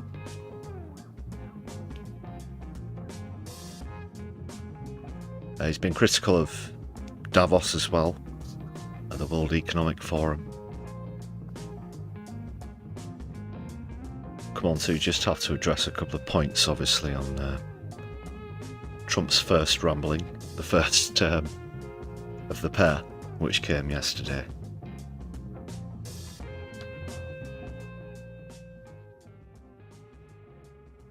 Yeah, 2 speeches in 2 days.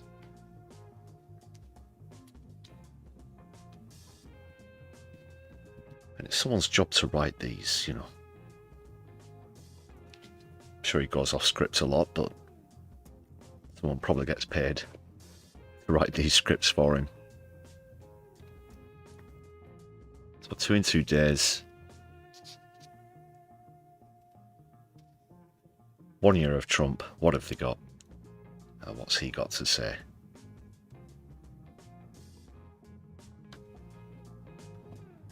First off, like I said earlier, he thought Putin apparently has said he's doing a great job. That comes as no immediate surprise to anybody.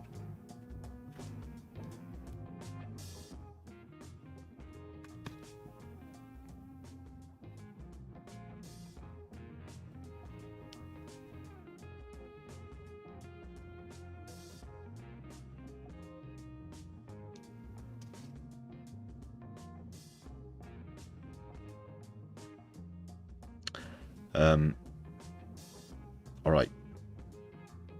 The first clip I'm going to show, though, in all this madness, God. Got some clips and a list that I'll just burn through. It'll be difficult to pull out which one's the worst. It really will. First contender. This is what he had to say about Renee Good's murder. That's obviously the right way of defining it in 2 ways. Not just that I described it as a murder, which it was, but also that I used Renee Good's name, which Trump doesn't in this little aside. He only refers to Renee as the woman, or that woman. But there are some other things that are worth pointing out as well. So he tries to make this look sympathetic, utterly fails, but there are a few other telling things as well. You know, the fact that he didn't even mention her name, for a start, is absolutely appalling. But take a look at this, people. They're going to make mistakes sometimes. ICE is going to be too rough with somebody, or, you know, they're dealing with rough people. They're going to make a mistake sometimes. He said mistake twice already. So is that a confession?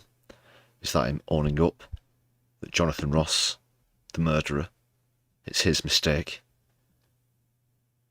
And they've messed up. They've not just messed up there.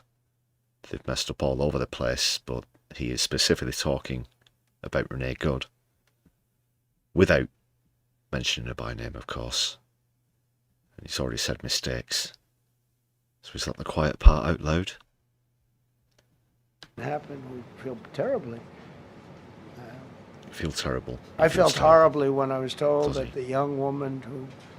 And why does he feel terrible? There must be some justifiable reason for it. Sympathy for her, sympathy for the family, sympathy for the 6-year-old who she leaves behind. Had the tragedy. It's a tragedy. It's a horrible thing. Everybody would say, ICE would say the same thing. But when I learned her parents, and her father in particular, I hope he still is, but I don't know, was a tremendous Trump fan. He was all for Trump, loved Trump. And it's none of those things. He feels sad about it because apparently her father was a massive, massive Trump fan. And that's how everybody else should feel about this. That's the saddest thing in this whole incident. In the murder of a young woman in broad daylight by IC, by Jonathan Ross. He's lost himself a voter. Let's all get the... a father, you know. Jesus Christ. It's just a moral vacuum, isn't it? It's just a moral vacuum between his ears. You know, it's terrible. I was told that.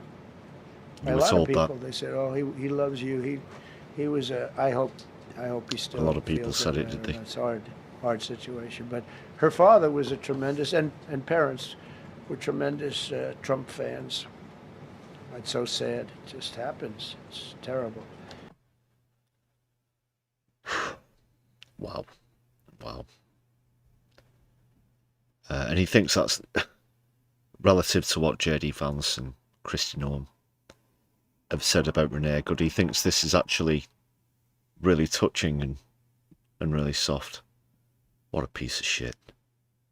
Honestly, he won't even mention her by name. The saddest thing is that the parents of Trump fans get to hell.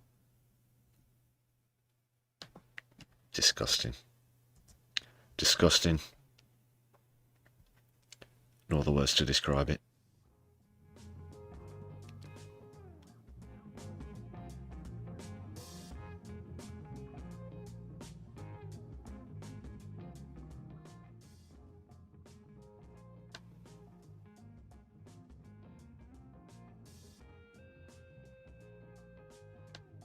There was only so much I could sustain of that rambling yesterday. Like I said towards the start of the stream, only lasted about 20 minutes probably. Didn't want to risk my brain caving in on itself, trying to make sense of anything.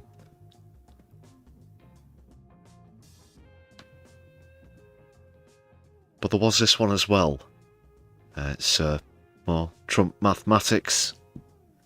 Behold, people, amidst his gloating, he's going to tell you about these incredible savings,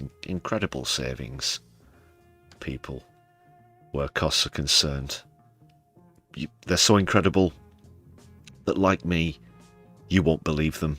You simply won't believe them.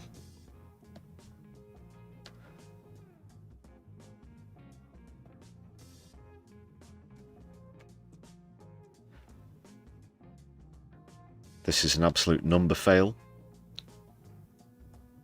Let's see it.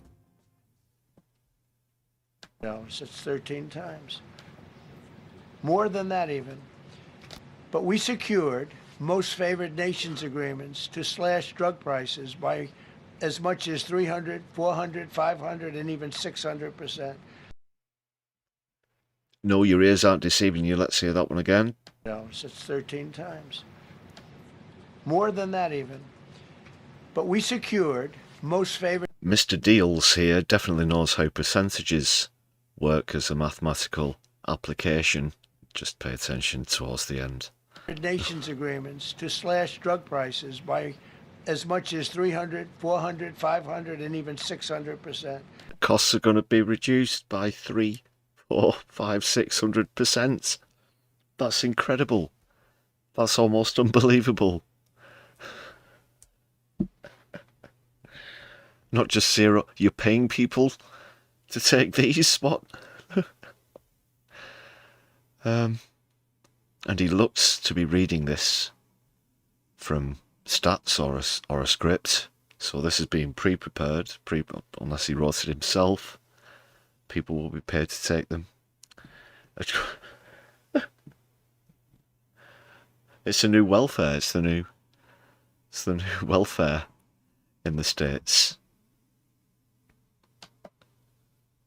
Huge savings, massive savings. Come and get them. No, it's 13 times. Prices by as much as 300, 400, 500, and even 600%. No, Trump's mega price discounts. It's happening now. Get out there and, well, it's not even buy. Three, okay.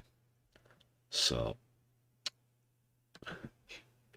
you don't need to be told what the problem with those statistics are.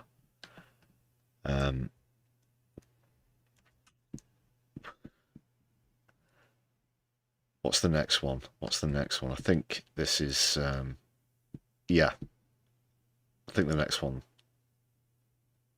is moving on to Davos now. What can you say?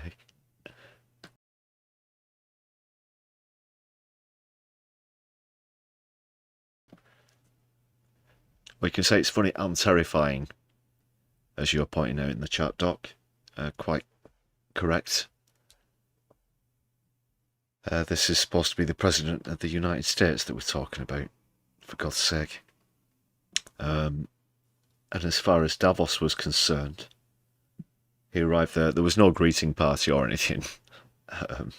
There is footage out there of his sort of lonely walk away from the helicopter up the carpet. No band or people flanking the carpet, clapping or anything like that. And then what did he have? What did he have left in the bag after yesterday's offering? Well, quite a smorgasbord of topics and subjects. Greenland, of course, came up quite a bit, but a few other things as well, just before I play the next clip. Because they come so thick and fast sometimes. He's firing them out like a fucking machine gun that you can't keep up. Had to take note of a few things. So, on COVID, for some reason, doesn't seem to have realised that that's not really been a thing of concern during his first year in office or whatever. But he was harking back to COVID, and he said that the virus was, and I'm using an almost direct quote here, like a dust flying around in the air or something like that. This huge dust. Right. And then on to economic things and other business. Just quickly on the economy as well, of course, following what he said about Greenland and all the rest of it, there have been massive reductions in stock prices across the board in America, despite him trying to gloat that everything's up. He says that's what everybody's saying as well. Everybody's saying it's up. And when everybody's saying the US stock market has had its best month ever, he's literally saying these things as, you know, they're going down across the board, all the massive major companies,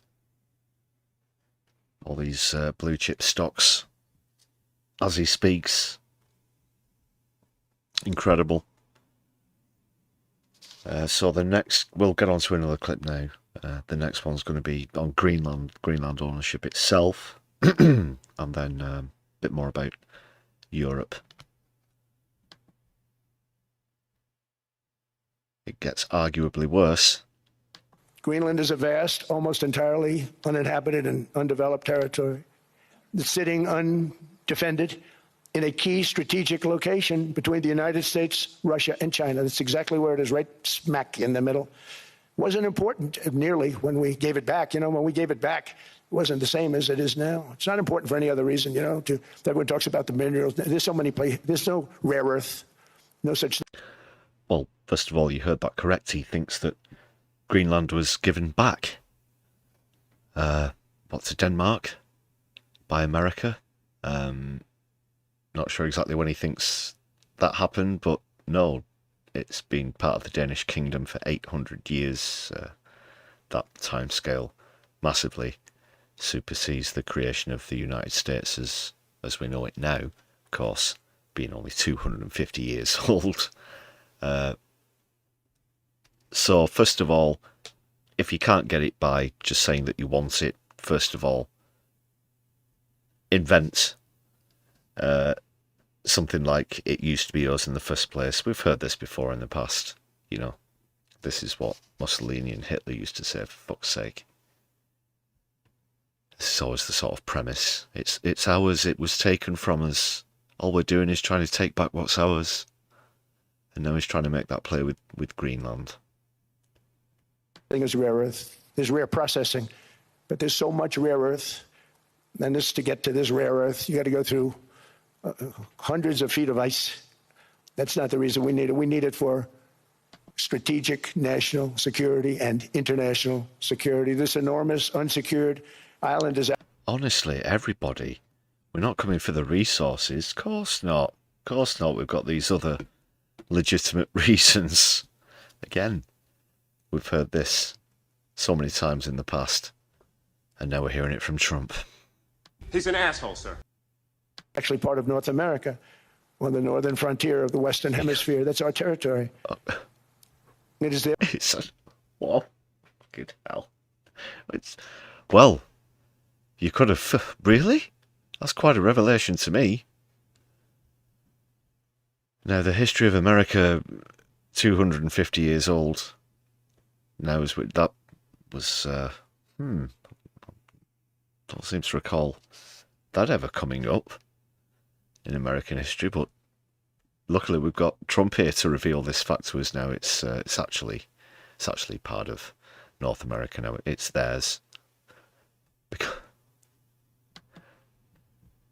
North America, on the northern frontier of the Western Hemisphere. That's our territory. It is therefore a core national security interest of the United States of America. And in fact, it's been our policy for hundreds of years to prevent outside threats from entering our hemisphere, and we've done it very successfully. We've never been stronger than we are now. That's why American presidents have sought to purchase Greenland for nearly 2 centuries. You know, for 2 centuries they've been trying to do it. They should have kept it after World War II, but they had a different president. That's all right. People think differently.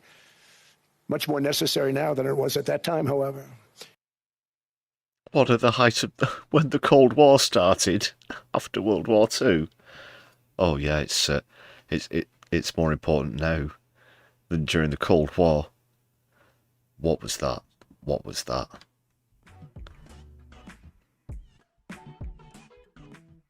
No, honestly, it used to be ours.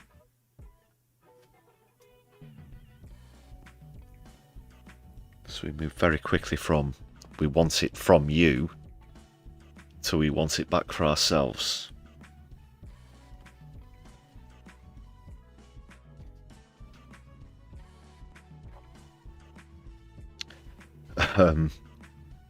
Right, next exhibit. Next sample. Here we go.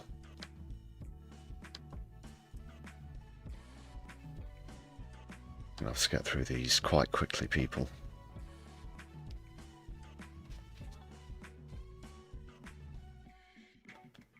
Oh yeah, this next one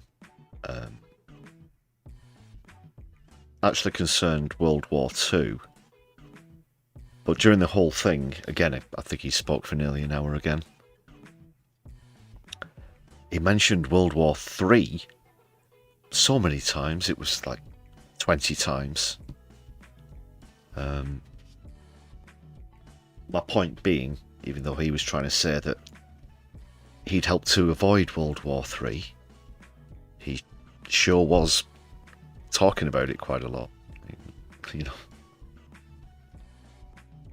why is he saying World War III so much?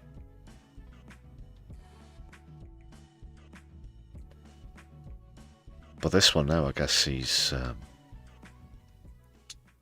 trying to claim credit for what the personal credit, that is, for what the United States did during World War II. Then after the war, which we won it big without us. Which we won, not the Russians. No way. It definitely wasn't the USSR. No. We got to Berlin first, you know. We won in a big way. The biggest way ever. Everybody says it. Right now, you'd all be speaking German and a little Japanese, perhaps. Right now, you'd all be speaking German. He's on stage in Switzerland saying you'd all be speaking German now. German is the most spoken language in Switzerland, Donald. I don't know if anyone brought that to your attention before you got up on the stage with this thing. If it wasn't for us, you'd all be speaking German and possibly Japanese. But what, doing that? Yeah, you owe us, world. You're basically our slaves now because we pretended that we defeated Hitler single-handed in a big way. Fuck off. After the war, we gave Greenland back to Denmark.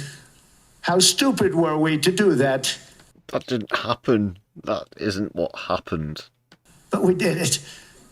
But we gave it back. But how ungrateful are they now?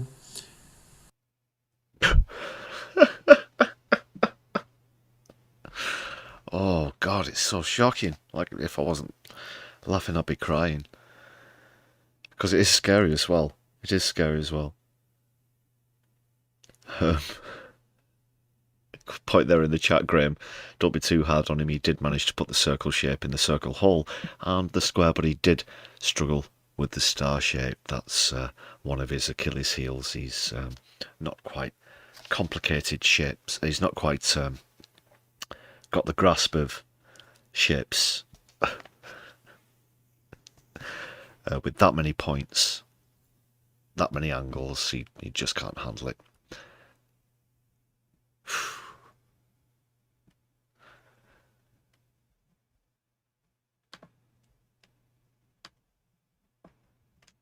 Where's the music?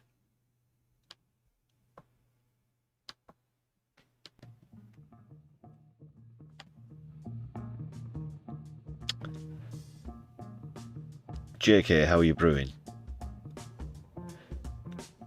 He reminds you of that mafia guy who was wandering around the streets in his dressing gown in a bid to escape imprisonment. Don't know which specific example you're referring to there, but yeah, it's the same kind of vibes.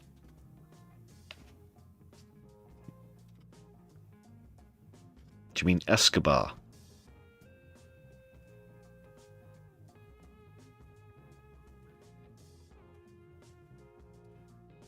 Possibly. Anyone who's watched us, I think it's the first, or one of the first series of Narcos. At one point, he's just walking around in public and realises no one actually recognises him because he's grown a beard and put on weight and grown his hair and all these other things. But yeah. Anyway, got to move on. We have to move on, people. Similar vibes. Not sure if that was the same scene you're referring to.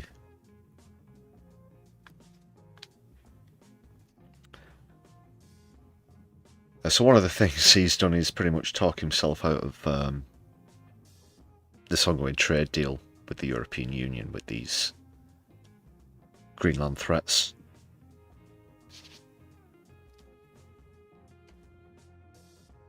That's not going to do them any good. And also, another response to this. Look at this. So, this is a UK poll. Another YouGov one, as it happens. There is strong support to expel all US military forces from bases in the UK, should the USA seize Greenland by military force. Now, just before I came to you on stream tonight, Trump has apparently said he's not going to do this. Mainstream media reporters have said, oh, now we can breathe a sigh of relief, and Europe and the world breathes this big sigh of relief, but what, you're taking Donald Trump on his word? I would say that was somewhat naive, where the mainstream media might be concerned. And of course, historically, oh, we're not going to take this thing by force. And then it happens. It's not exactly levelled and predictable in every way.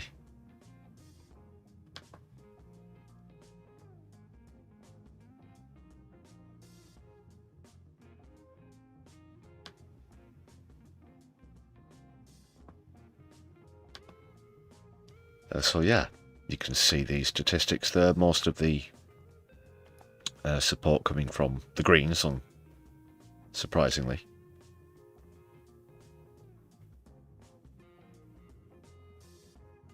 higher than you might have thought from Reform as well, actually. But considering a lot of them are about, you know, fucking sovereignty and all of this bullshit. And, oh, it's a kingdom. So we... maybe that's what all of that is about. But, yeah. 29% strongly opposed it.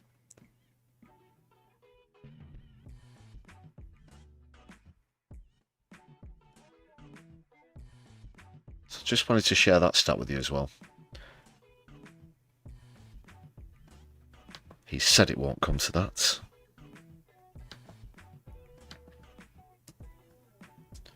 He's also said he won't impose tariffs until the next time he decides to change his mind and tries to use tariffs as a threat yet again. Just one final bit on Greenland. I've got to share this excellent video with you. I hope you'll enjoy it. If you're watching back later on, I'm not sure if this will have been removed for copyright purposes. But just, I'll quickly explain this whilst we look at some footage of recent protests in Greenland. In fact, over 50% of the population turned out to march against Trump. That's quite sensational. And a video has come out. It should be very obvious, but I do have to point out, for various reasons, that of course this is computer generated. If you watch it back later on, like I said, this might have been removed because of a copyright on the music, which is very good, I should say. So I hope it doesn't.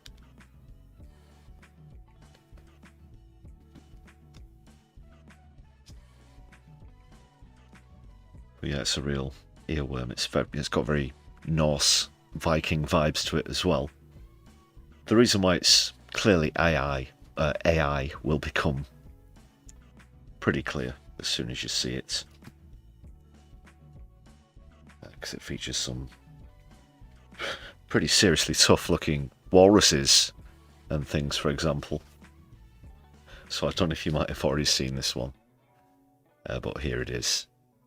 So we'll finish off on Greenland matters with a musical number with a really good video accompaniment as well. Just to be double clear, it's AI, CGI, whatever you want to call it, of course.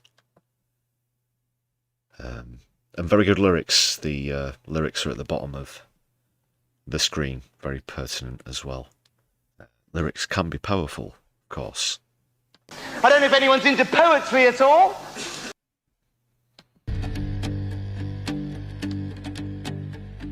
Oh, ancient land of ice and stone, Kalala know not forever a home. A hungry giant wants to take our shore to drink the oil and eat the ore. Now hear the Kalala go through the deep and wake every soul from their sleep. Greenland defense, front stay tall, orange and reaches, but his fingers freeze and fall. Oh, let the drums mark this day. No more strangers lead the way. The bear, the hunter, the spirits rise to pluck the greed from the stranger's eyes. We carve the tuba like the hunter ghost, tear the foul spirit from our sacred coast.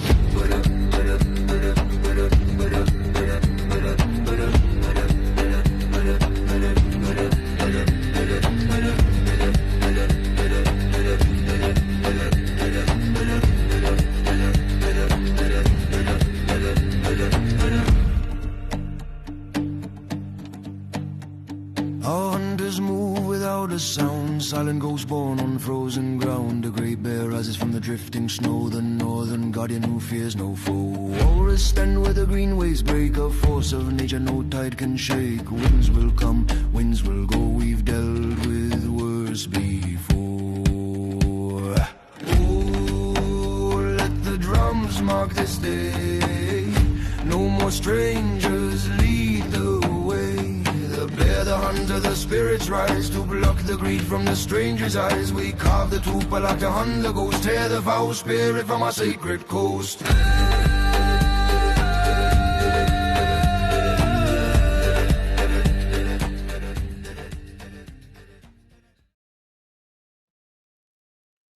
Yes, very good.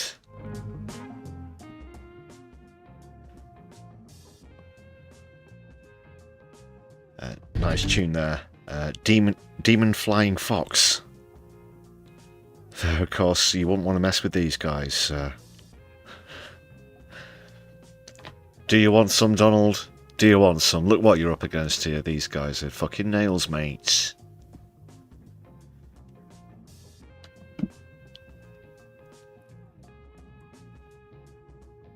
Good tune too.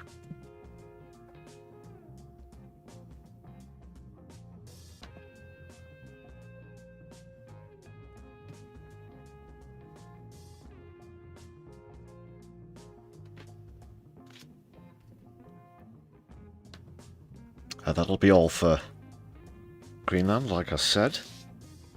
It's got a comedy clip coming up next, which will actually move slightly away from politics, but it is from a YouTuber who does really good political content as well, just containing UK sports, actually. Of course, most live stream viewers are from the UK.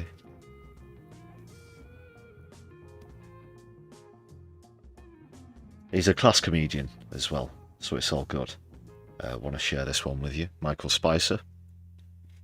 Link in the description. As usual, go and subscribe. Check out some of his other content. So this one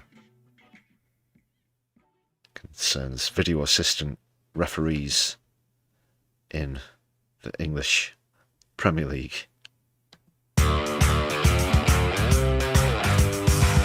And a goal by a legitimate goal by Man City's Semenyo that was ruled out by VAR. I want to point that out as well. Semenyo. It's the first leg of the semi-final of the Carabao Cup between Newcastle and Man City at St James's Park. What a start! I mean, yeah, brilliant. Antoine Semenyo had just scored his second goal of the game, putting Man City firmly in the driving seat. Probably going to be one of the signings of the season. But then we hear the commentator Sam Matterface saying, well, they're just going to... Well, they are just going to... delay the restart here. To check for a possible offside. And that's when I thought, yes, some VAR action, bring it on, you know, because we all love it, don't we? I love a bit of VAR, and this looked like it was going to be a good one. So then the game stops, which is great, because we don't want to see too much football, do we? And then we get a freeze frame of the potential offside for about 2 minutes with nothing happening. It was very exciting. Is Haaland's leg just a little bit further back than everybody else here? The view was that Haaland's leg was further back than anybody else. It was so exciting. Then they cut to the officials in the VAR room so that we can see them watching what we're watching, you know, which is so interesting and necessary. Then the little graphic came down that said VAR review check, you know, just to add to the excitement and the tension, you know. Then Sam Matterface says... They're going to go really detailed. They're going to go really detailed, and I thought, wow...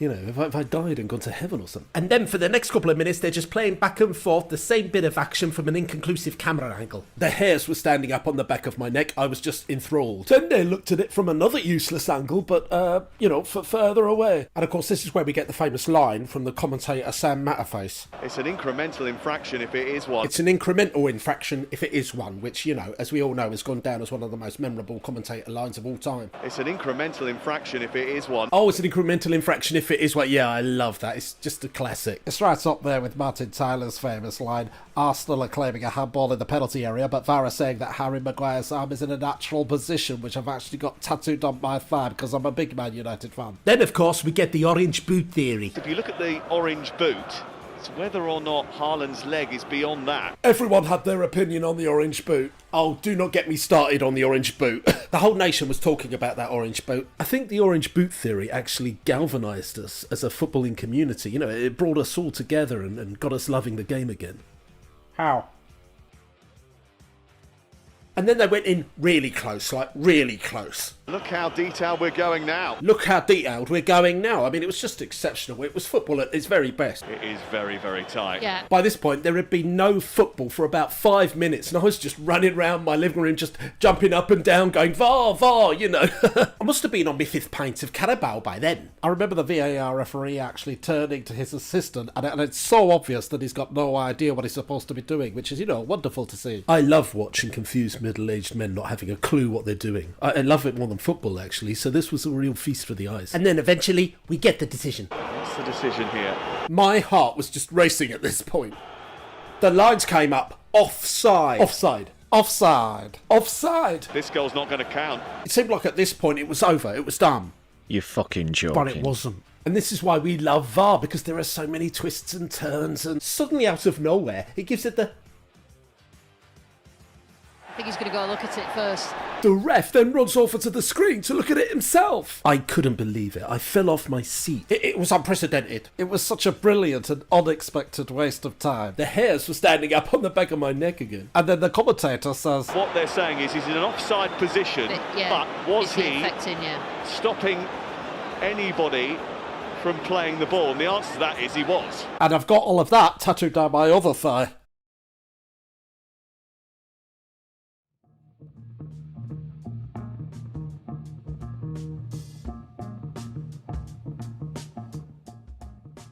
Brilliant stuff from Michael concerning VAR there. Sorry, I did say Premier League. It was actually the Carabao Cup, of course. That match between Newcastle and Man City.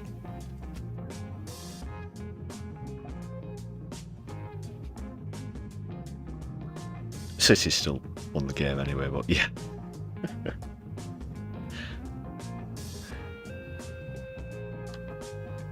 That's awesome from Michael. Speaking of awesome people, so is everybody whose names you can see on your screen right now.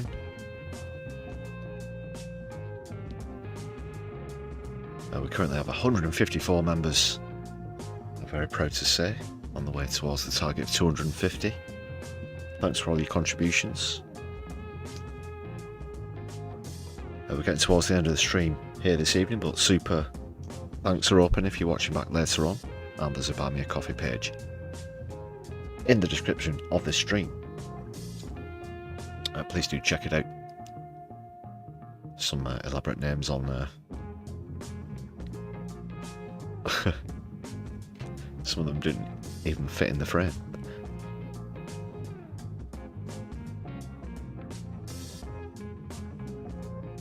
Yeah, just one final check that you've hit the thumbs up button as well, please. Before we do raid into another channel, I think we're going to be going into this space this evening, this time.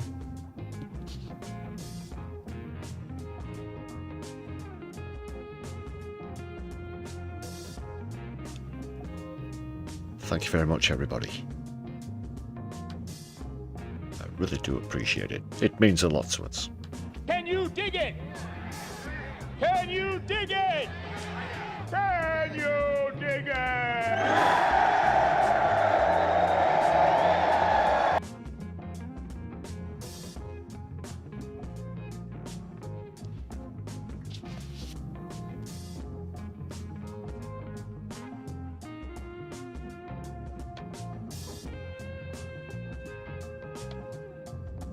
So do join us for more streams later in the week. We're all good to go where the raid's concerned. Yeah, and all that remains is for me to thank you for joining us this evening on the Brews at 10. My left eye, I've been your humble host, Lefty. You've all been fantastic as usual, of course. Solidarity, power to the people. Free Palestine, Lebanon, Sudan. Everywhere. The Filton 14. And don't let the bastards grind you down.